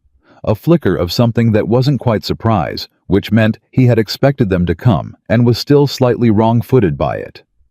Ethan moved through the crowd toward the front. People stepped aside. Not dramatically, not ostentatiously, but they stepped aside, and he noted who stepped aside easily, and who took a moment to decide. Elias Cook near the back met his eyes briefly and gave the smallest possible nod. Ruth Henderson was in the middle of the room, solid as a fence post, with a woman beside her that Ethan had never seen, but assumed was the sister-in-law with the loud voice. Caldwell spoke before Ethan reached the front. Walker. His voice was pleasant, carrying the voice of a man comfortable addressing rooms. Glad you could join us, though I want to make clear that what we're discussing tonight is a matter of community interest and not an appropriate venue for, he looked at Clara, personal grievances. Is that what we're calling land fraud now? Ethan said. The room went sharp and still. Caldwell's expression stayed even. That's a serious accusation. Yes, Ethan said. It is. He took the telegram from his coat pocket. Received this yesterday, from Mercantile Bank of Omaha, regarding a land transaction in Nebraska, specifically a second mortgage loan on the Whitmore farm property that was sold to a secondary lender 8 months after Thomas Whitmore's death. The secondary lender's name is Nathan Caldwell, doing business as Cheyenne Land Investments. He held the telegram up. That's not a personal grievance. That's a record. The room was very quiet. Caldwell looked at the telegram, at Ethan, at Clara. His expression was controlled in the way of a man who has played enough high-stakes hands to keep his face still when the cards go wrong. A telegram from a bank, he said carefully, is not evidence of fraud. No, Ethan said, but a bank review citing discrepancies between original loan documentation and transfer documentation is a beginning. He looked at him. How much is the railroad paying per acre along the North Creek corridor, Nathan? What's the figure? Because a woman lost her home and her future and ended up bound on a road in the summer heat, and I'd like to know what that was worth to you. The silence in the room had a different quality now, and that was when Clara stepped forward. She stepped forward from beside Ethan 1 step, so she was no longer behind him, but beside him, and she said in a voice that was clear and steady, and carried to every corner of that room without effort. My name is Clara Whitmore. My husband, Thomas Whitmore, died in Nebraska in the autumn of 1880. We had no debt I knew of, beyond our original mortgage, which was current. After my husband's death, I was presented with documentation of a second loan I had never seen and never signed. I was given 30 days to vacate my home. She paused. I kept my husband's accounts. I know what was in those ledgers, and I know what was not. And what was not in those ledgers was $800 of additional debt. She looked at Caldwell directly. You waited 8 months. Until I was settled, until I thought it was over, until I had stopped looking over my shoulder. And then you applied pressure through a bank in another territory and took a piece of land you'd been watching for years because a railroad was coming and you wanted the water rights. Caldwell said nothing.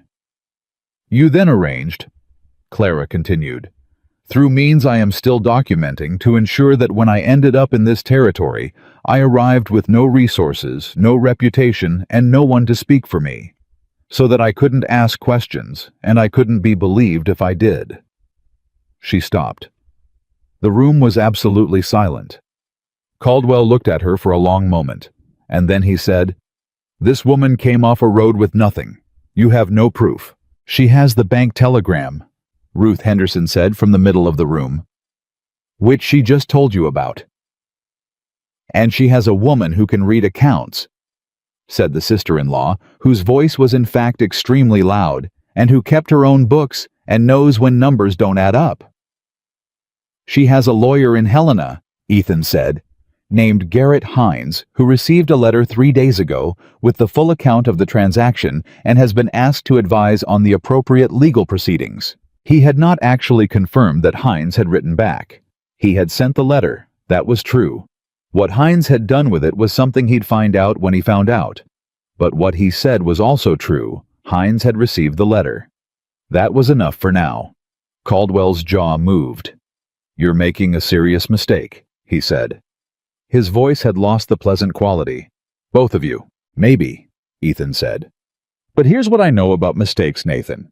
A mistake you make standing up for what's right is better than a comfortable position you built on someone else's ruin. He looked at him steadily. She's not going anywhere. I'm not going anywhere. And every person in this room has now heard what I've said, and what she said, and they're going to have to decide for themselves what they think about it. He looked around the room. At the faces, some of them hostile, some of them uncertain, some of them very carefully not showing anything at all. "That's all I'm asking," he said. "Think about it. Think about the McCready family while you're at it, and the Blaine family, and whoever comes next if this is allowed to continue." Caldwell said very quietly, "You'll regret this, Walker." "Maybe," Ethan said again, "but not tonight." He turned to Clara. She was still standing beside him, still straight, still with that level chin, and her eyes were very bright, not with tears, but with something else, something that had a name he couldn't quite say yet in a room full of people. "Ready to go?" he said. She looked at him. "Not quite," she said. She turned back to the room, to the crowd of people who had been assembled to witness her defeat, and she said calmly and clearly, "If anyone in this room has had a land transaction with Nathan Caldwell that felt wrong to them, that didn't add up, that moved faster or different than expected, I would like to hear about it. You can find me at Walker Ranch. I'm not hiding, and I'm not leaving." She paused. "And whatever he's told you about me, I am asking you to wait until you've heard my side before you decide. That's all I ask. Just wait." She looked at Caldwell one last time. "Thank you for holding this meeting," she said to him with a courtesy so precise it was almost a weapon. "You gave me the room I needed." Then she turned and walked toward the door, and Ethan walked beside her. And behind them, the room broke open into the sound of a crowd that has just seen something it didn't expect and doesn't quite know what to do with it. They didn't speak until they were in the wagon, and the lights of the saloon were a block behind them. Then Tom said from the back in a voice of pure reverence, "Miss Whitmore, that was—" "Don't," she said. "I was going to say incredible." "I know what you were going to say." She was looking at her hands, which were shaking very slightly for the first time since Ethan had known her. "I'd like a moment, please." They rode in silence. Ethan didn't look at her. He kept his eyes on the road. But after a while in the dark, her shoulder came to rest against his, and she didn't pull it back, and he didn't move away. They rode the rest of the way home like that, and behind them in Mill Haven, in a saloon full of people who had come expecting to witness a conclusion, something else had started. Something quieter and more stubborn than a crowd. Something that moved from person to person in the particular way that truth moves when it has finally been allowed in the room. Nathan Caldwell stood at the front of that room and felt it move, and for the first time in a very long time, he was not entirely certain he was the most powerful person in it. Nobody slept well that night.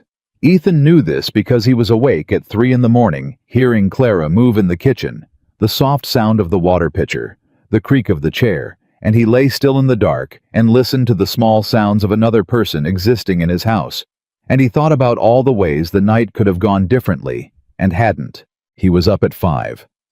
Clara was already at the table with her account papers spread around her, a cup of cold coffee at her elbow that she'd clearly forgotten about her pencil moving. "You need to sleep," he said. "I slept," she said without looking up. "When?" "For a while." She paused in her writing. "Elias Cook came to you before the meeting.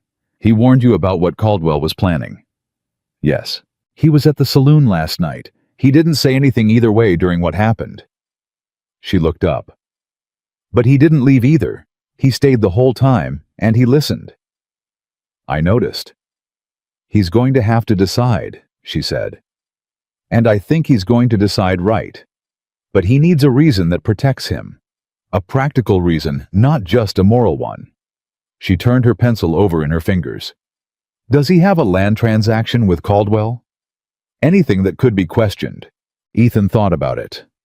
He borrowed against his east pasture 4 years ago. Caldwell held the note for a year before selling it to the Territory Bank. Clara's eyes sharpened. "Why did Caldwell sell it?" "Cook's land doesn't border the water corridor," he said slowly. "No railroad value. So Caldwell kept the notes that mattered and sold the ones that didn't." She set her pencil down. "Which means there are probably men in that room last night who still have notes held by Caldwell. Notes he's kept because he wants the underlying property." She looked at Ethan directly. If we can identify which ones, they become witnesses, he said. Or at minimum, they stop being his. Who at the land office do you trust? Harris, he said immediately. Deputy Registrar. He's been there 12 years, and he doesn't owe Caldwell anything I know of. Then we need to talk to Harris today. Ethan picked up her cold coffee cup, poured it out, and refilled it from the pot. He set it back down in front of her. She looked at the cup, then up at him. Thank you, she said. You're going to need it, he said. It's going to be a long day. It was longer than either of them expected. They were barely through their second cup when Tom came in at a half-run from the direction of the road, his hat in his hand and his face doing the complicated thing again. Ryder, he said. Two of them. Coming fast. Ethan was on his feet before Tom finished the sentence. The two riders came through the gate without slowing, and Ethan recognized one of them, a young man named Dale Pritchard, who worked at the telegraph office and sometimes carried messages when the situation was urgent enough to pay for the speed. The other was a stranger, older, with the look of a man who'd been traveling hard and long. Mr. Walker, Pritchard said, pulling up. This man came in on the night stage from Helena, asked for you by name. The older man climbed down from his horse with the stiffness of someone who'd been riding for hours and was past caring about looking smooth about it. He was perhaps 60, gray-bearded, with sharp eyes behind wire-rimmed glasses, and the kind of unhurried authority that Ethan recognized as belonging to men who spent their lives in rooms where decisions had weight. Garrett Hines, the man said, extending his hand. You wrote to me. Ethan shook it. I didn't expect you in person. I was in Billings already when your letter arrived, came up on the night stage. Hines looked at the house, then at Clara, who had appeared in the doorway. His eyes moved over her with the quick professional assessment of a man who reads people for a living. Miss Whitmore. Mr. Hines, she said. I've been aware of Nathan Caldwell's activities in this territory for 2 years, Hines said without preamble. I've had 3 separate clients whose land transactions bore his signature on documents that shouldn't have had it. I couldn't move without a direct complainant who had standing and documentation. He looked between them. Your letter gave me both. Clara came down the porch steps. What can you do? She said. Directly, no preamble, the way she asked everything. Hines almost smiled. I can file for a federal review of the Whitmore land transaction. With the telegram from Mercantile Bank and your documented account of the original ledgers, I can argue fraudulent debt creation. If the bank's review confirms the discrepancy, he paused, we can pursue criminal charges. The word criminal sat in the morning air like a stone. How long? Clara asked. The review process months, a federal proceeding if it comes to that longer. He looked at her steadily. But the filing itself happens immediately. And the moment I file, Caldwell's ability to act on any of the properties he's acquired through these transactions becomes legally clouded. He can't sell. He can't transfer. He can't complete whatever arrangement he has with the railroad until the federal review clears. A pause. Which it won't. Clara was very still. He's frozen, she said. Effectively, yes. He can still operate his existing holdings, but his expansion stops. And every man in this territory who has a note held by Caldwell is going to know as of this morning that the man holding their debt is under federal scrutiny. Ethan looked at Clara. She was looking at Hines, and the expression on her face was one he hadn't quite seen before. Not relief, exactly, because it was too early for that, and not triumph because she wasn't built for that. It was more like the look of a woman who has been pushing against a wall for 2 years, and has just felt it for the first time begin to move. Come inside, she said to Hines. I'll show you what I have. They were at the kitchen table for 3 hours. Ethan sat in on the first hour, listening to Clara walk Hines through the account documentation, precise, methodical date by date, and figure by figure, and then excused himself to let them work. He had things of his own to do. He went to find Elias Cook. Cook was at his east fence when Ethan rode up doing the kind of repair work that was always waiting on a working ranch, the kind you got to when you got to it. He looked up when he heard Reckoning's hooves and straightened slowly like a man preparing for a conversation he'd been expecting. Hines is at my place, Ethan said, filing a federal review on the Caldwell transactions. Cook was quiet for a moment. Federal. Yes, that's... Cook took his hat off, ran his hand through his graying hair. That's not a small thing. No, it's not. Caldwell's going to fight it. He's going to try. Cook looked at the fence post he'd been working on. My note, he said. The one on the east pasture. Caldwell sold it to the Territory Bank, but... He stopped. There were terms in that original note that changed between when I signed it and when I got my copy back. Small things. Things I didn't push on because I didn't think I had grounds. Ethan looked at him. Tell that to Hines. A long pause. My family's on that land, Cook said. If I go against Caldwell and this doesn't hold... If you don't go, and it does hold, Ethan said, and it comes out later that you had information you didn't give, that's a different problem. Cook put his hat back on, squared it, the gesture of a man who has made a decision. I'll come this afternoon, he said. 3 more men came to Walker Ranch that afternoon without being sent for. Ethan didn't fully understand the mechanism of it, whether Ruth Henderson had talked, or whether Cook had reached out, or whether some faster and less traceable thing had happened in the way information moved through a small community when it was ready to move.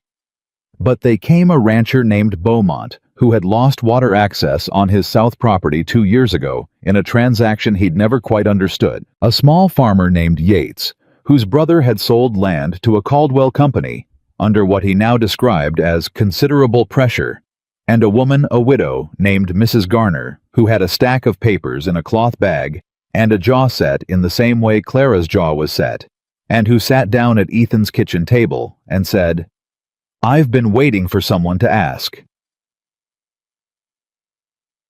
Hines stayed through supper. Clara barely ate.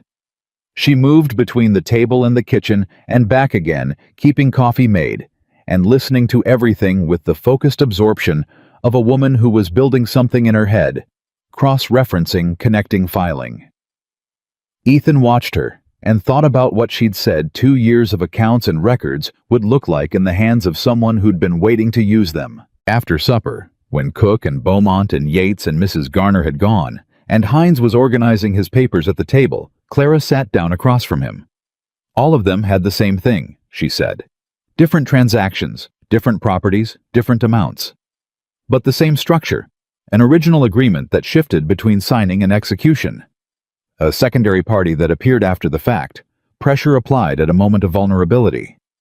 She looked at Hines. He has a method. Yes, Hines said. Fraud usually does. Consistency is what makes it prosecutable. He stacked his papers. I'll file Monday morning in Billings. By Tuesday, Caldwell will know. He looked at Clara. When he knows, he'll respond. I want you prepared for that. What kind of response? Legal to start. His lawyers will challenge the standing of the review. Hines's voice was matter-of-fact.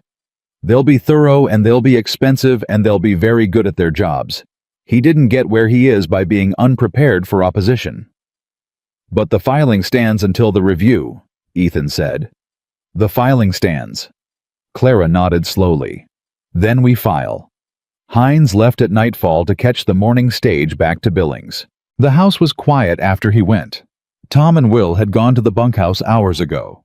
The kitchen table was covered in papers that Clara began to sort, stacking and organizing with the same focused efficiency she brought to everything. Ethan sat and watched her for a while. Then he said, How are you doing? She paused in her sorting.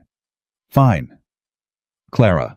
She looked up at him. The control was still there. It was always there, a thing she wore like armor, and he had stopped expecting her to take it off in the middle of a working day with lawyers at the table and witnesses coming through the door. But it was evening now. The lamp was low. The house was quiet. And something in her face just slightly shifted. I don't know how to feel about today, she said. What do you mean? I mean... She stopped, set down the papers. 2 years ago, I was standing in a bank office in Nebraska, being told my husband's debts were going to take everything. And I went home, and I sat in an empty house, and I tried to figure out what I'd done wrong, what I'd missed, why I hadn't seen it. She looked at her hands. And today, a lawyer sat at a table in a ranch in Montana and told me that what happened to me was a crime, that I didn't miss anything, that it was done to me deliberately by a man with a method. A pause. I don't know what to do with that. I've spent 2 years assuming I failed somewhere, and today someone told me I didn't. Ethan said nothing for a moment. You didn't, he said. I know that now. She pressed her fingers flat on the table, but knowing it doesn't immediately fix what the last 2 years felt like. No, he said, it doesn't. Knowing something's true and feeling the weight of it lift are two different events. The second one takes longer. She looked at him. You know that from experience. I know it from 3 years of knowing Margaret's death wasn't my fault, he said, and still waking up some mornings with the weight of it. She held his gaze for a long time. Does it get lighter? She asked. Some, he said, when there's something to hold on the other side of the scale. Something moved across her face, quiet and complicated and more honest than almost anything he'd seen from her. She looked down at her hands again. I should finish sorting these, she said. In the morning, he said. She looked up. There'll be the same papers in the morning, he said. And you've been up since 3. The case will keep. A pause. Then she exhaled, and the exhale carried something with it, not quite the armor coming off, but something loosening at the edges. All right, she said. She stood up, then stopped. Ethan. She said his name with the particular weight she used when what followed mattered. If this goes to a federal proceeding, if it gets complicated and long and loud, you understand that being involved, being the person who housed me and brought the witnesses and had a lawyer at your table, it puts you in the center of it. I know. Your land, your reputation, your standing in this community. I know that too. I need to know you understand what that means. Before this goes any further, I need to know you're choosing it with your eyes open and not just... She stopped. Not just because you stopped on a road 2 weeks ago and it seemed like the right thing to do. He looked at her steadily. Clara, he said, I stopped on that road because it was right. Everything I've done since then has been because it was right. Those are the same reason, and it's been my reason from the beginning. He paused. That's not going to change based on how loud things get. She looked at him for a long time. Okay, she said, very quietly. Okay, he agreed. She went to her room. The latch clicked. He sat at the table for a while in the low lamplight and thought about what she'd said, the 2 years of believing she'd failed, the long weight of blame that had never belonged to her, the way it didn't lift all at once, even when you knew the truth. He understood that more than he'd said. He put out the lamp and went to bed, and this time sleep came faster. Caldwell's response came on Wednesday. Not a letter. Not a writer. 2 men arrived at the Walker Ranch gate on Wednesday morning and stood outside it without dismounting, and they were not the kind of men who came to deliver messages. They were the kind of men who were the message. Tom came to the barn where Ethan was working. 2 riders at the gate, he said in the particular voice he used when something was wrong. Don't recognize them. They're not asking to come in, just standing there. Ethan went to the gate. The 2 men were large, expressionless, and professionally patient, the kind of patient that was its own statement. Mr. Walker, one of them said, Mr. Caldwell would like you to know that the legal filing made Monday morning in Billings is being contested on the grounds of standing. His lawyers expect it to be dismissed within the week. That right? Ethan said, not a question. He'd also like you to know that he bears no ill will toward you personally, that this is a business matter, and that business matters have a way of resolving themselves more cleanly when people focus on their own concerns. The man looked past Ethan toward the house. He's prepared to be generous, to the right parties, who make the right decisions. Tell Nathan Caldwell, Ethan said, that I received his message. He turned and walked back to the house. Clara was on the porch, She'd heard. "They're going to try to get the filing dismissed," she said. "They're going to try," he agreed. "Can they?" Hines said they'd challenge standing. He expected it. He climbed the porch steps. He also said he expected the challenge to fail. The bank's initiation of a review gives us independent corroboration that's hard to argue standing on. And the generous offer? He looked at her. What generous offer? The corner of her mouth moved. Right answer. Something had shifted between them in the days since the saloon meeting. Something subtle and not quite nameable. The way a season shifts, not in one dramatic moment, but in a gradual accumulation of small changes in temperature and light, until you look up one morning and realize it's different than it was. They had not talked about it because there was too much else to talk about, and because some things needed time to settle before they could be named without breaking.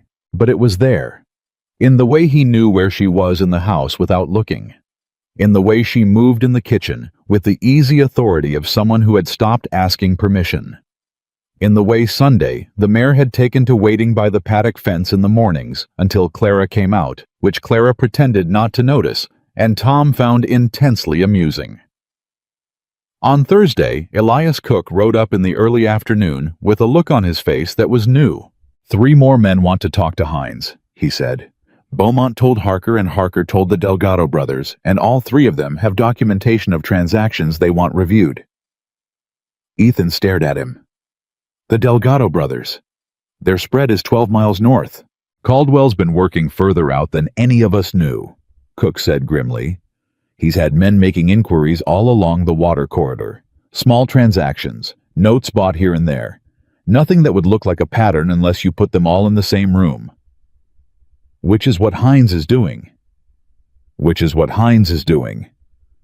Cook pulled his hat off. Walker, I owe you an apology. Ethan looked at him. At the meeting, Cook said. I should have spoken. I knew what Caldwell was. I've known for years. I didn't speak because I had reasons that felt good in the moment.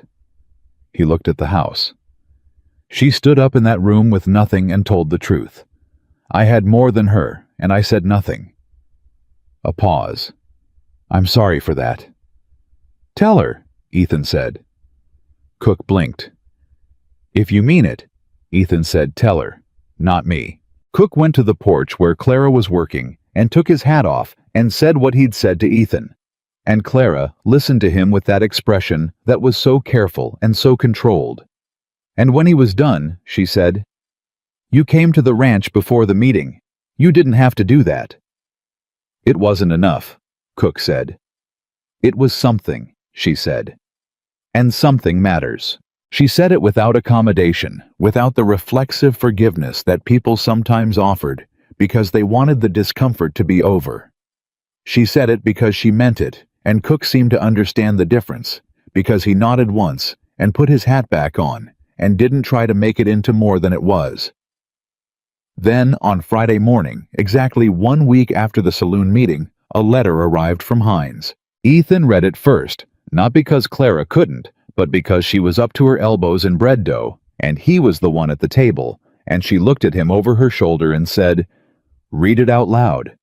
He read it out loud. The challenge to the standing of the Federal Review had been denied.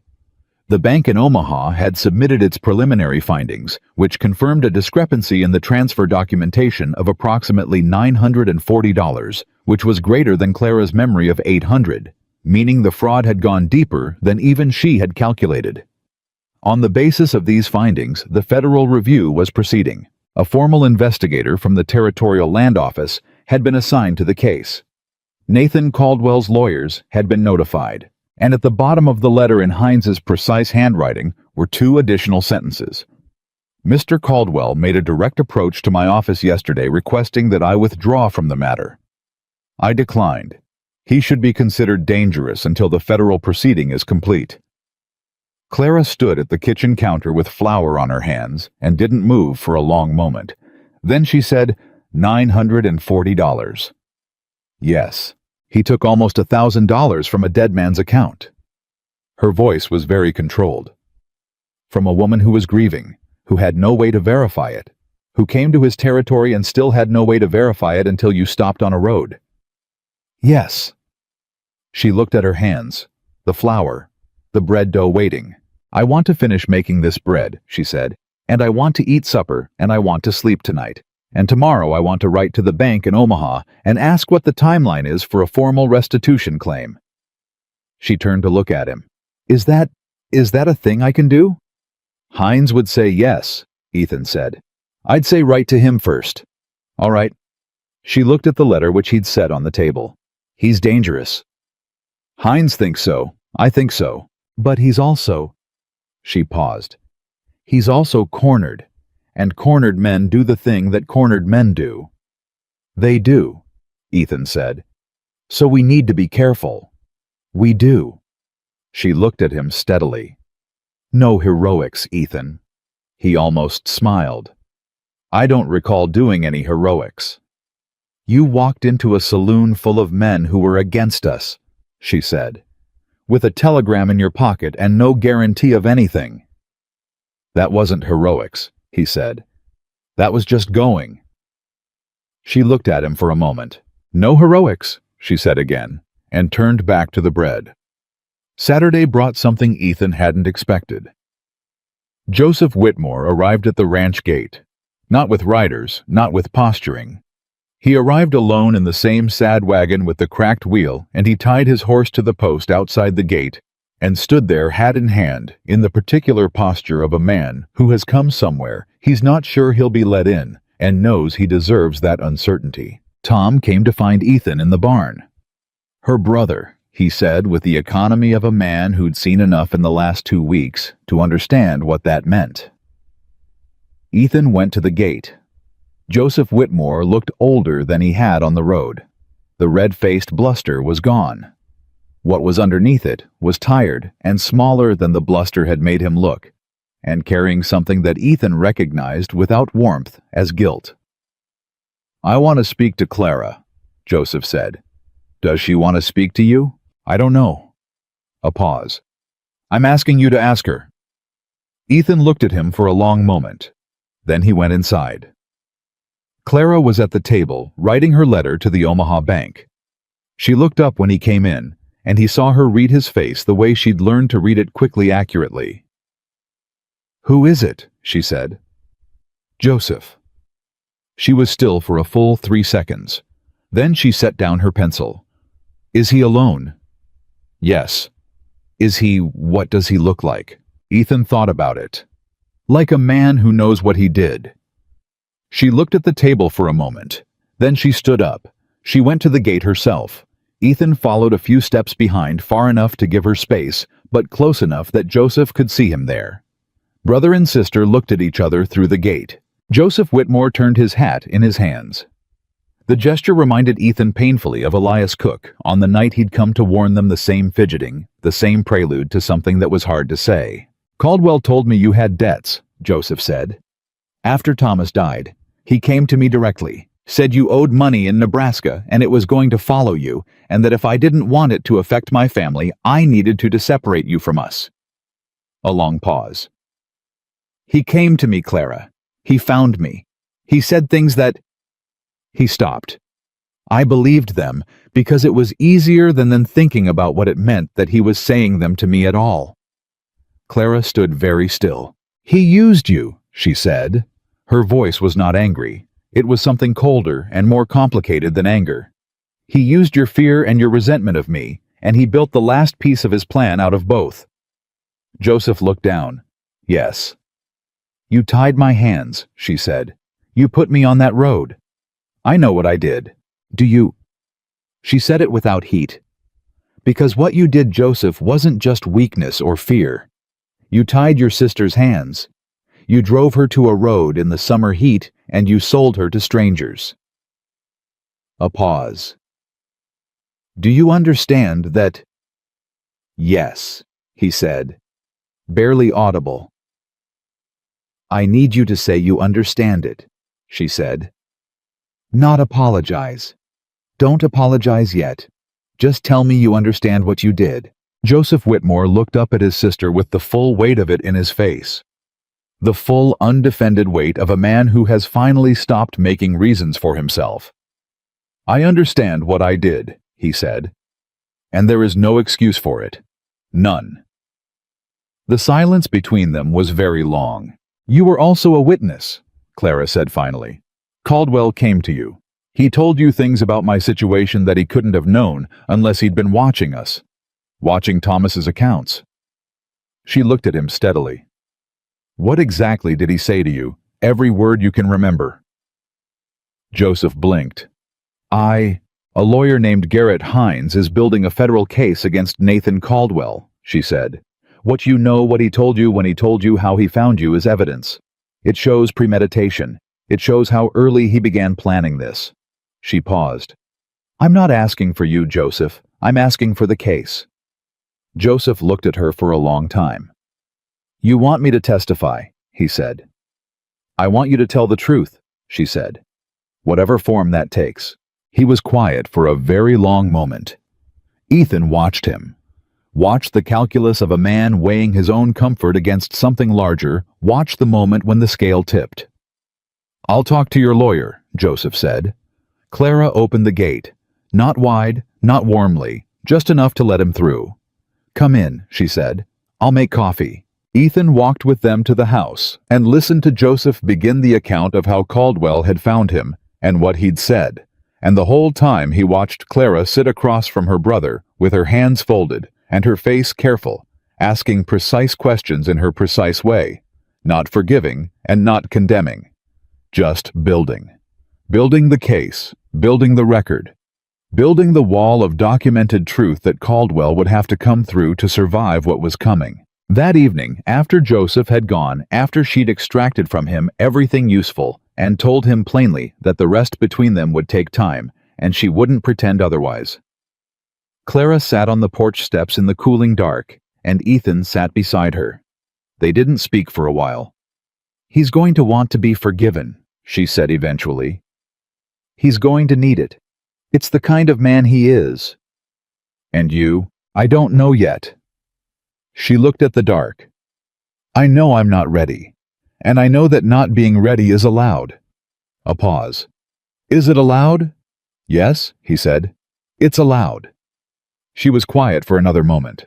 "I keep thinking," she said, "about the day I left Nebraska. Everything I could carry in 2 bags. Standing on a train platform with those 2 bags and no idea where I was going except away." She pulled her knees up. "I thought the worst thing that could happen was that I'd end up with nothing. And then I ended up with less than nothing. And then," she paused, "and then you stopped on a road." He didn't say anything. "I've been asking myself why you stopped," she said. "Not why you gave me your reason, I understand that reason. But why it mattered to you. Why a woman you'd never seen on a road you happened to be on was something you couldn't ride past." "I told you," he said. "You told me part of it," she said. "You told me about the not crying. But there's more than that." She turned to look at him. "Isn't there?" He looked at her. He thought about Margaret and James and 3 years of a house that was too quiet. He thought about waking up most mornings with a purpose that was only practical, that was about cattle and fences and water rights and nothing larger.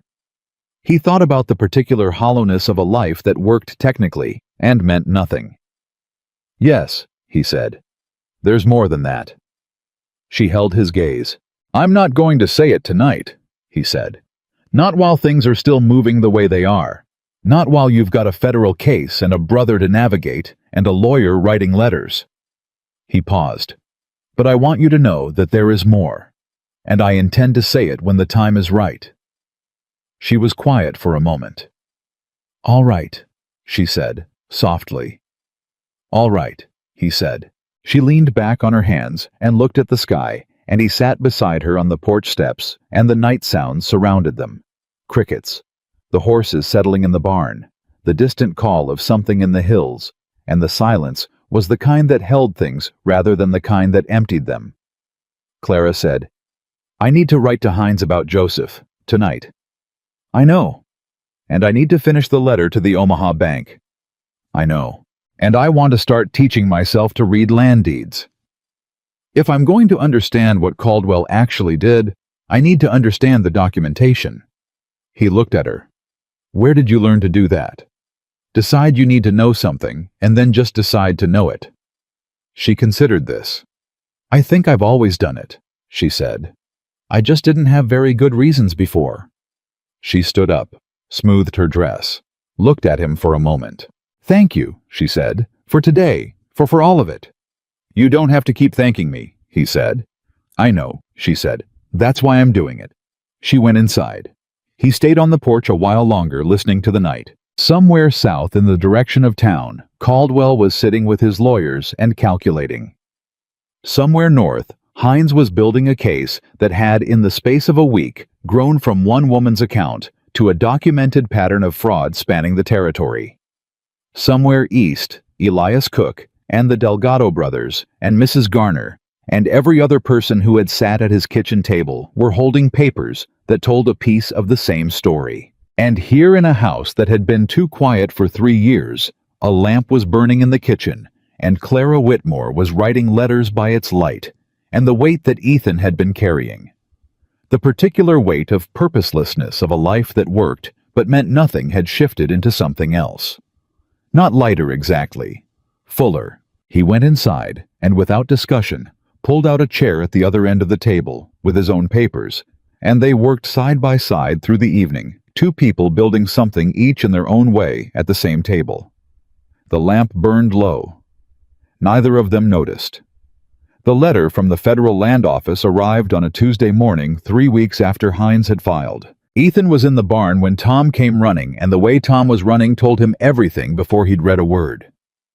He took the envelope, looked at the sealed Territorial Land Office billings, and walked to the house. Clara was at the table with a land deed spread open in front of her. She'd been teaching herself the language of property documentation, the way she'd taught herself everything else that mattered systematically, without fanfare page by page, until the meaning stopped being foreign. She looked up when he came in and read his face the same way she always did. "Give it to me," she said. He gave it to her. She opened it carefully, read it once all the way through, then read it again. Then she set it down on the table with both hands and sat very still. "The preliminary review is complete," she said. Her voice was completely level. "The discrepancy in the transfer documentation has been confirmed as fraudulent. The Land Office is opening a formal investigation into Nathan Caldwell and Cheyenne Land Investments for fraudulent debt creation and improper land acquisition in at least 4 separate cases in Montana Territory." She paused. "My case is listed first." Ethan sat down across from her. "Clara," he said. "I'm not going to cry," she said with the decisiveness of someone arguing with themselves.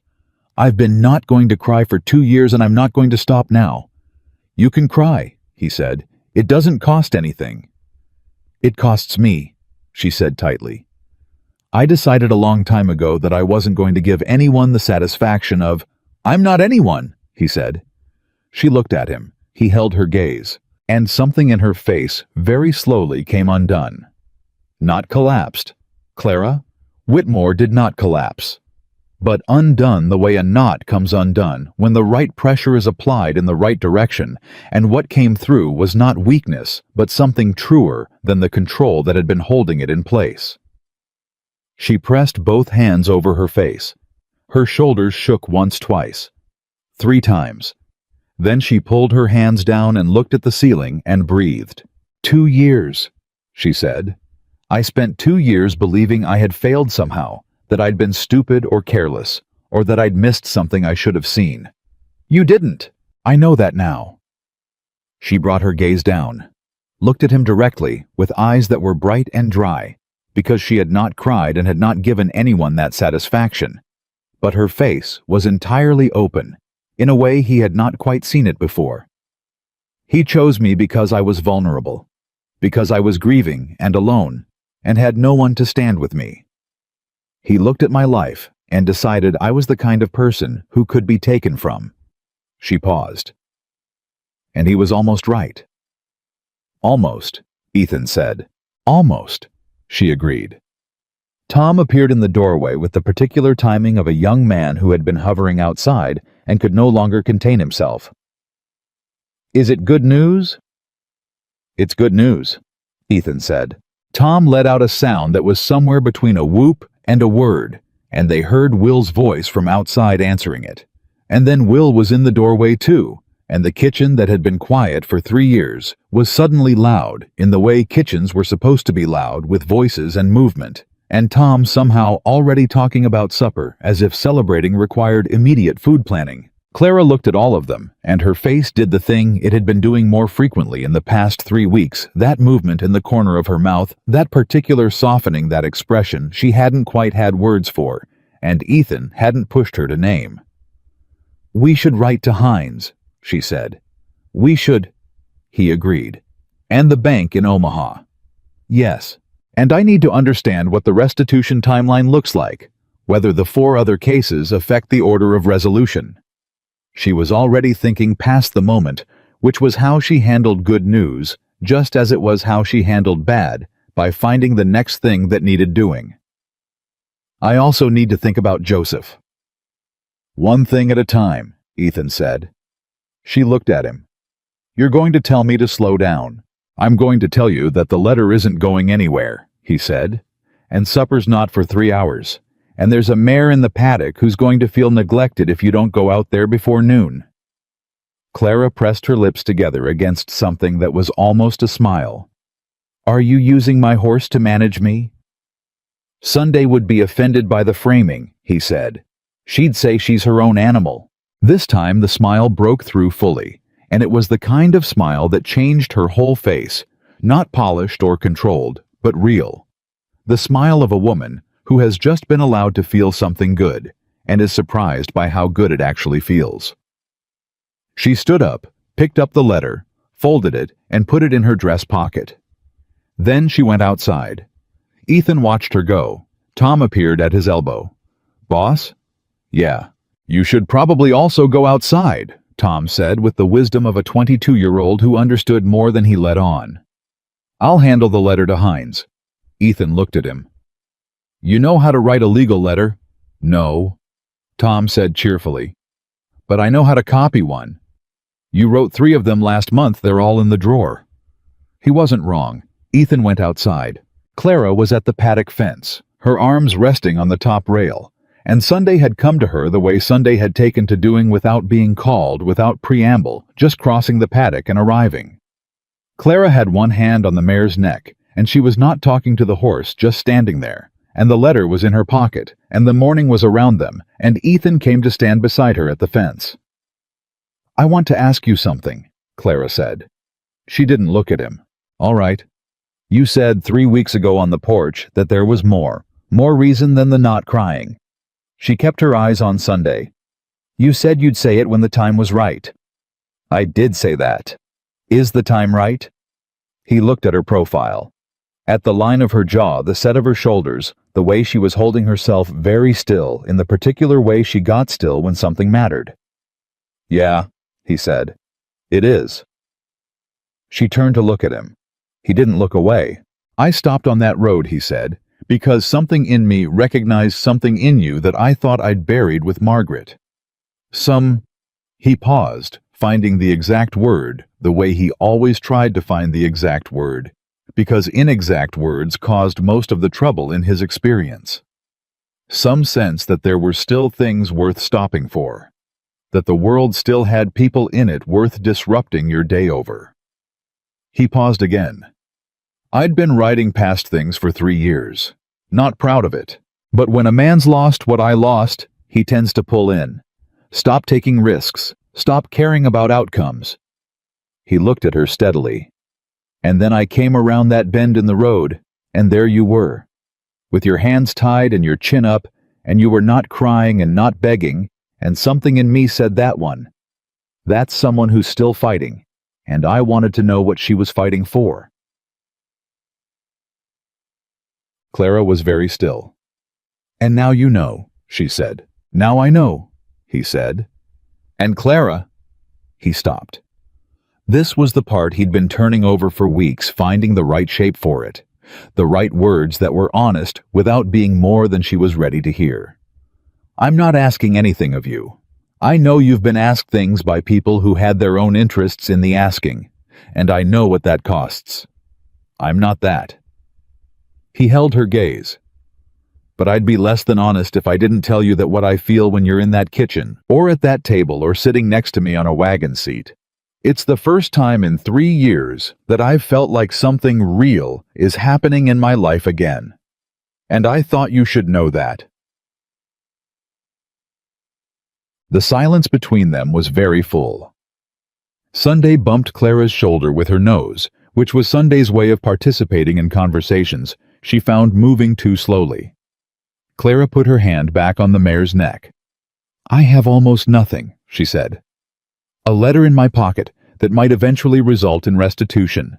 A case that will take months. No home of my own. No resources to speak of." She paused. "I am not a good prospect, Ethan." "I didn't ask for a prospect," he said. "I asked for the person standing in front of me." She looked at him for a long time. "I don't know how to do this," she said. "Whatever this is.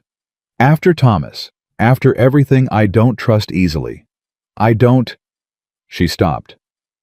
"I'm going to be difficult." "You've been difficult since the first morning," he said. "You reorganized my kitchen on day 2. Your kitchen needed reorganizing." "It did," he said. "I'm saying I've already adjusted." Something moved across her face. "Are you saying you want me to stay?" "Yes," he said. Simply. Just that. She looked at Sunday, at the paddock, at the house behind him with its kitchen garden that was not wild anymore, with its table where they worked side by side, with its back room door that she still latched from the inside but no longer felt the need to check twice. "I'll stay," she said, not elaborately, not with conditions or speeches. Just that the same way she did everything directly, precisely, meaning exactly what she said. He nodded. "Good. Good," she agreed. Sunday, apparently satisfied with this development, turned and walked back to the middle of the paddock.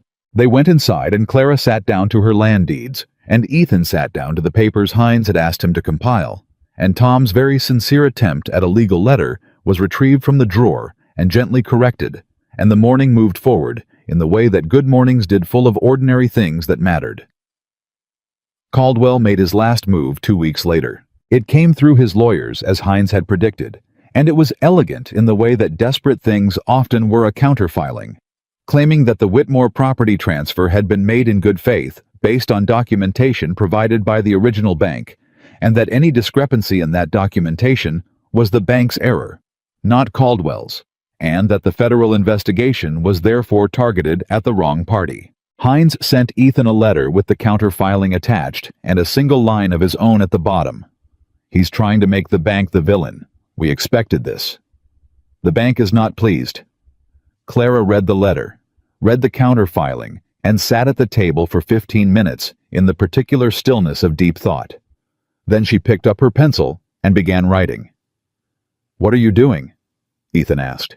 "He's saying the bank provided fraudulent documentation," she said without stopping. "Which means he's now on record claiming the bank defrauded him. The bank in Omaha is not going to tolerate being accused of fraud by the man who used their documentation to steal from a client." She kept writing. "I'm writing to the bank's attorney, pointing out that Caldwell has just given them independent legal standing to pursue him for defamation of their institution." She paused. "He's made another enemy, a larger one." Ethan looked at her. "You've been reading law," he said. "I've been reading whatever Hines sends me," she said, "and Hines sends a great deal." "Clara." She looked up.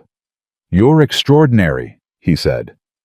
The word landed on her the way unexpected things landed on people who weren't used to them. She looked at him for a moment, with something unguarded in her face, and then she looked back at her letter. "I'm practical," she said. "Both things are true," he said. She kept writing, but the corner of her mouth moved. The bank's attorney responded within 4 days. The response, which Hines forwarded with visible satisfaction, indicated that Mercantile Bank of Omaha was initiating its own legal action against Nathan Caldwell and Cheyenne Land Investments for defamation and misrepresentation. The counterfiling had collapsed under the weight of what it had created.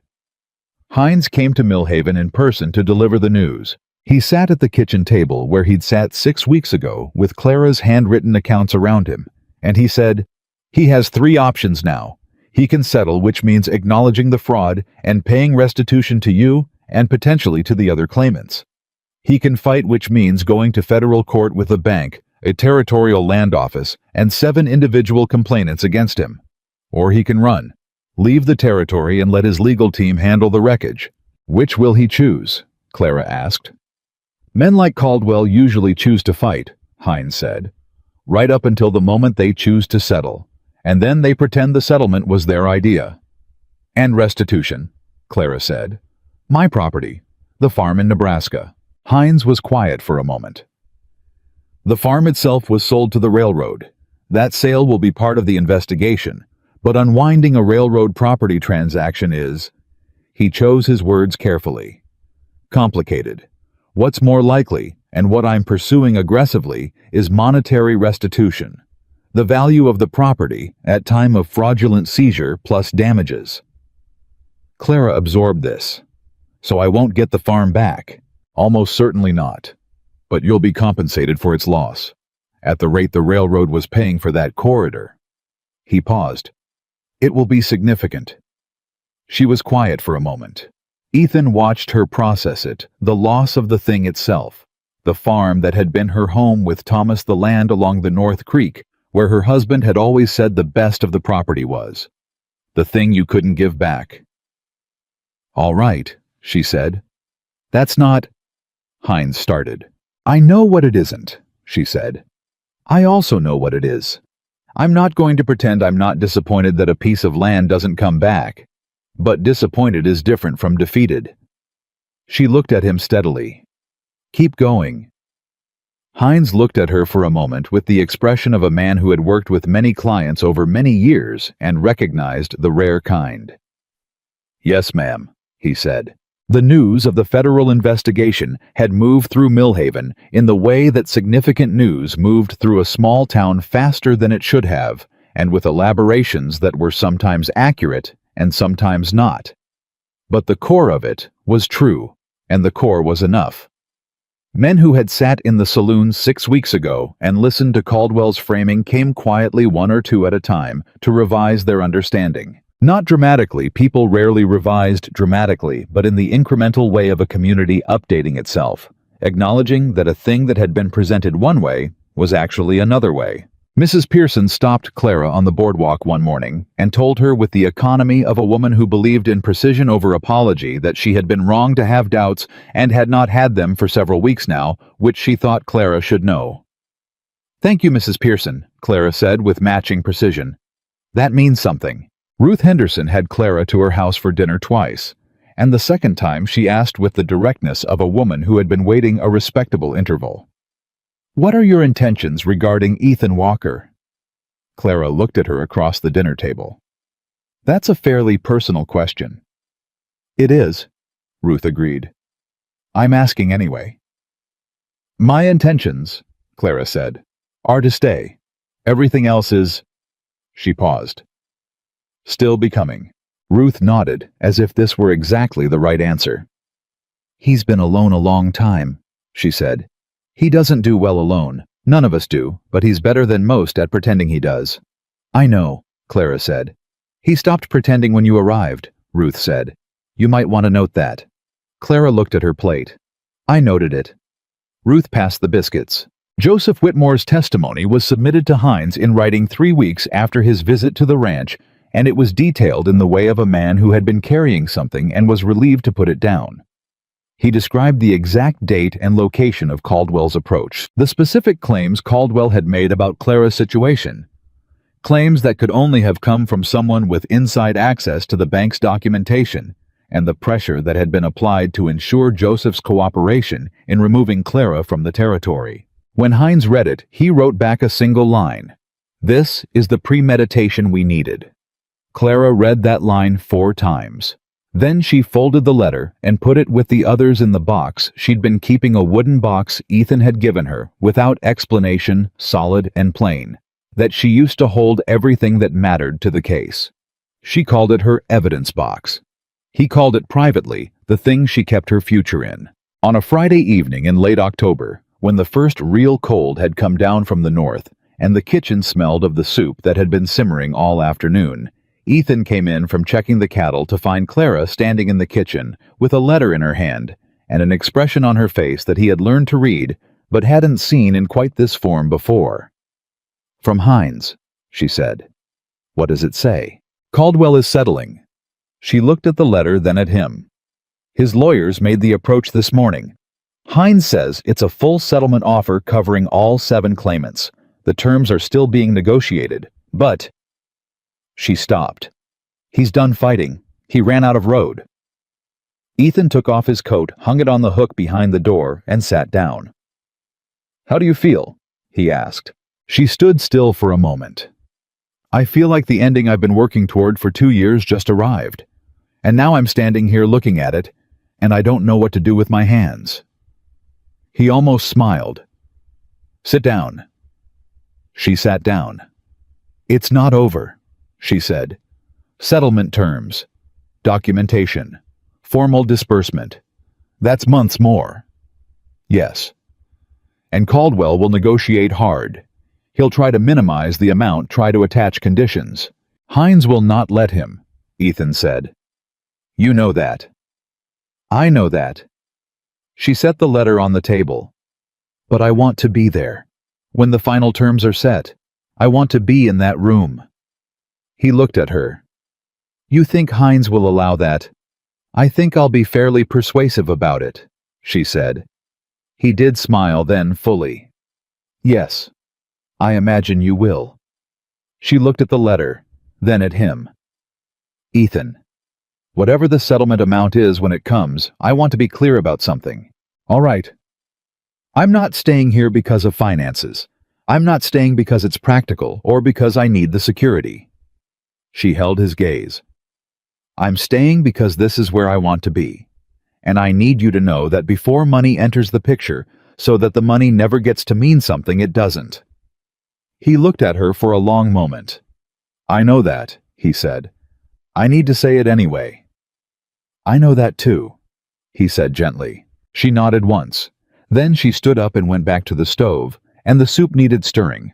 And Tom was going to be in from the barn any minute, and the ordinary evening was reasserting itself around the extraordinary news, the way evenings did.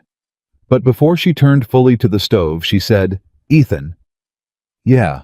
You said on the morning the investigation letter came that you'd been riding past things for 3 years, that when a man loses what you lost, he pulls in." She kept her back to him, stirring. "I want you to know that I see you, that I understand what it cost you to stop on that road, not just practically, what it cost you to open that up again, the caring about outcomes." A pause. "I don't take that lightly." He sat at the table and let that land. "Thank you," he said. She stirred the soup. Tom came in stamping mud off his boots and announced that Will had found a loose shoe on the gray horse, and they needed to get the farrier out, and the conversation folded back into the evening, and the lamp was lit, and the 4 of them sat down to supper together, the way they had been doing for weeks, which was to say like a household, like people who had chosen to be in each other's company and had stopped being surprised by how naturally that choice had taken root. November arrived, and with it, 2 things. The first snow, which came early and hard, and kept everyone close to the ranch for 3 days, and the formal settlement agreement, which arrived via Hines on the second day of the snow, with a covering letter that used the phrase "satisfactory resolution" 3 times, which Clara said was lawyer language for better than he deserved. The settlement covered all 7 claimants. Clara's portion calculated on the basis of property value at time of fraudulent seizure plus 2 years of lost income, and what Hines described as consequential damages, in a tone of quiet satisfaction, was more than she had let herself imagine. Not enough to buy back the Nebraska farm, which no longer existed as a farm. Enough to build something else. She read the figure twice, then she put the paper down and went to find Ethan in the barn. He was with Reckoning, which was where he usually was when he needed to think. He looked up when she came in. She told him the figure. He was quiet for a moment. "That's enough to," he started. "To buy land," she said. "Or invest in existing land. Or—" She stopped. "I have a proposal." He raised an eyebrow. "The Hendersons' East parcel," she said. "Ruth told me last week that she's been wanting to sell it for 2 years, but hasn't found a buyer she trusted. It borders your north fence line. The creek runs through the bottom corner." She looked at him. "If I bought that parcel, and I could with this settlement, and we ran it as part of Walker Ranch with a formal partnership agreement, it would expand the water rights, give us access to the summer grazing you've been leasing from Beaumont, and—" She stopped again. "And it would be mine. In my name. My ground." He looked at her. "A partnership," he said. "A legal one," she said. "With a contract, so that whatever else happens between us or doesn't happen, you never have to worry that I'm here for what's practical, and I never have to worry that I'm dependent on someone else's goodwill." She met his gaze directly. "I've been dependent on goodwill before. I need to not be that again." He was quiet for a long moment. "You already talked to Ruth," he said. "I talked to Ruth," she confirmed. "And Hines, about the partnership structure." "Last week, Vise," she said, when I was fairly confident the settlement would come through. He looked at her with an expression that was complicated and warm and something else, something she was beginning to learn to read because it was an expression he only had for her. "You planned this," he said. "I thought about it," she said. "There's a difference." "Is there?" "Yes," she said. "Planning implies certainty. I wasn't certain. I was—" She paused. "Hopeful. For the first time in a long time, I was hopeful, and I decided to let myself act like it." He stepped away from reckoning. He crossed the distance between them in 3 steps, and he took her face in both his hands, his calloused, work-rough hands, careful and deliberate, and he kissed her. It was not a dramatic kiss. It was a quiet one, the kind that had the whole weight of what had been building behind it all the mornings at the kitchen table, and the evenings on the porch, and the ride home from the saloon with her shoulder against his.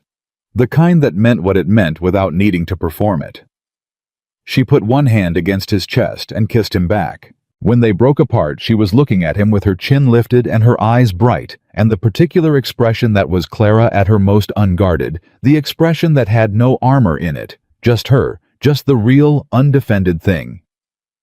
"The partnership proposal," she said.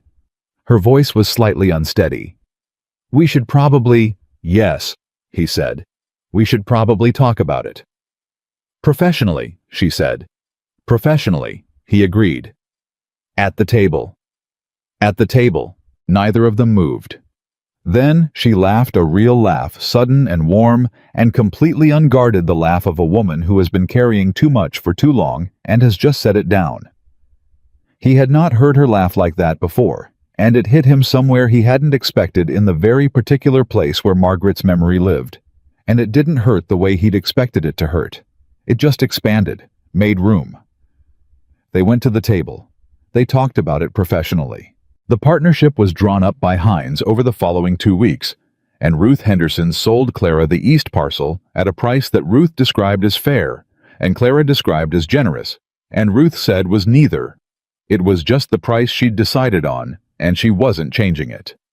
The deed was registered in Clara Whitmore's name at the Millhaven Land Office on a gray Thursday morning in late November, and Ethan stood beside her when she signed it. And when it was done, she held the document for a moment without looking at it, just held it, and he understood what she was doing, feeling the weight of it.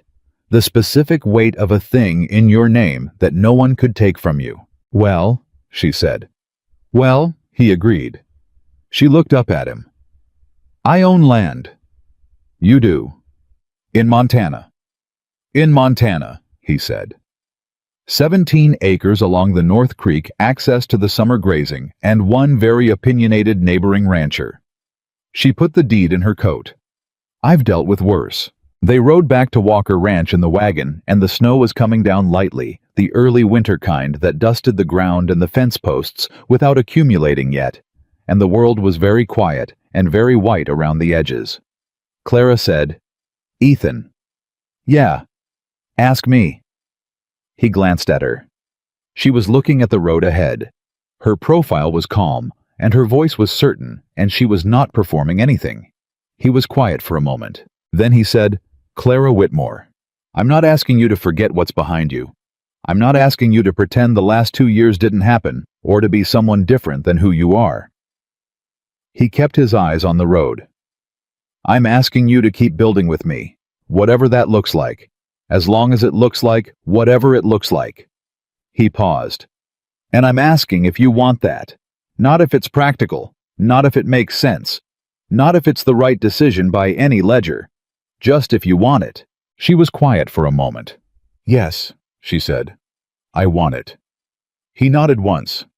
"Good," he said. "Good," she agreed. They rode in silence for a while. The snow came down. The horses moved steadily through it, patient and sure-footed. After a while, Clara said, "You know Tom is going to make this into a whole thing. Tom makes everything into a whole thing. He's going to want to celebrate. He's going to want to bake something," Ethan said, "which is terrifying for everyone." She laughed again, that real warm laugh, and it filled the cold air between them like something alive. They came up the road to Walker Ranch as the afternoon light began to go gold and thin, the way it did in November, and the house was ahead of them, with smoke coming from the chimney, because Tom had kept the fire going, and the barn door was half open, the way Will always left it, and Sunday's head appeared over the paddock fence the moment she heard the wagon. Clara saw the horse and said, "That animal has no dignity." "She knows what she likes," Ethan said. Clara looked at the house, at the smoke, at Sunday watching them come home, at the kitchen garden that was put to bed for winter now, but would come back in the spring, because she had already planned what she was going to plant in the spring. "Ethan," she said. "Yeah? I was wrong about something, when I came off that road." "What were you wrong about?" "I thought the worst thing was ending up with nothing." She looked at the house. "I didn't understand then that nothing is just where some things start." He looked at her. She looked back. And in the particular way of two people who have come through fire separately and found each other on the other side, not saved by the other, not completed by the other, but recognized genuinely and exactly recognized, they turned back toward the road and came home. The winter of 1882 settled over Walker Ranch with the unhurried permanence of things that belong.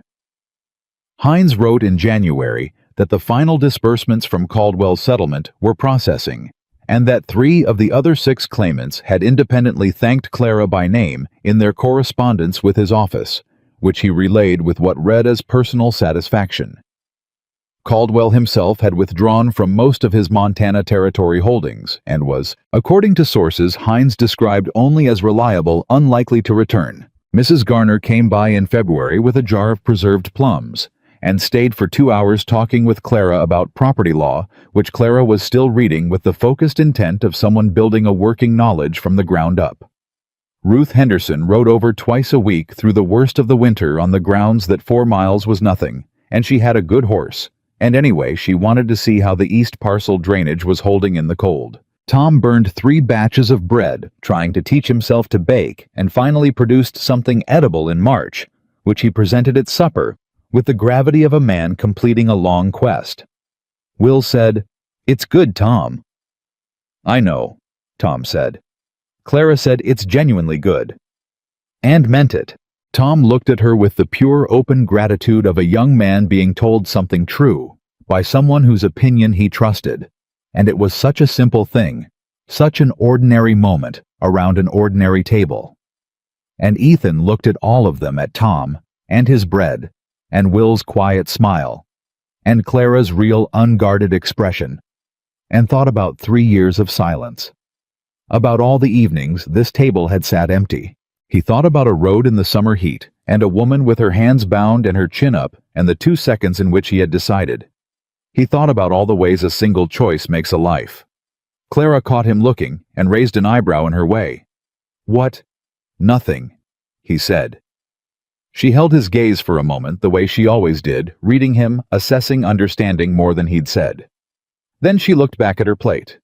But she was almost smiling. And in the Walker Ranch kitchen with the fire going, and the snow on the ground outside, and the east parcel resting under its white blanket, waiting for spring, the evening moved forward in the way that good evenings did not dramatically.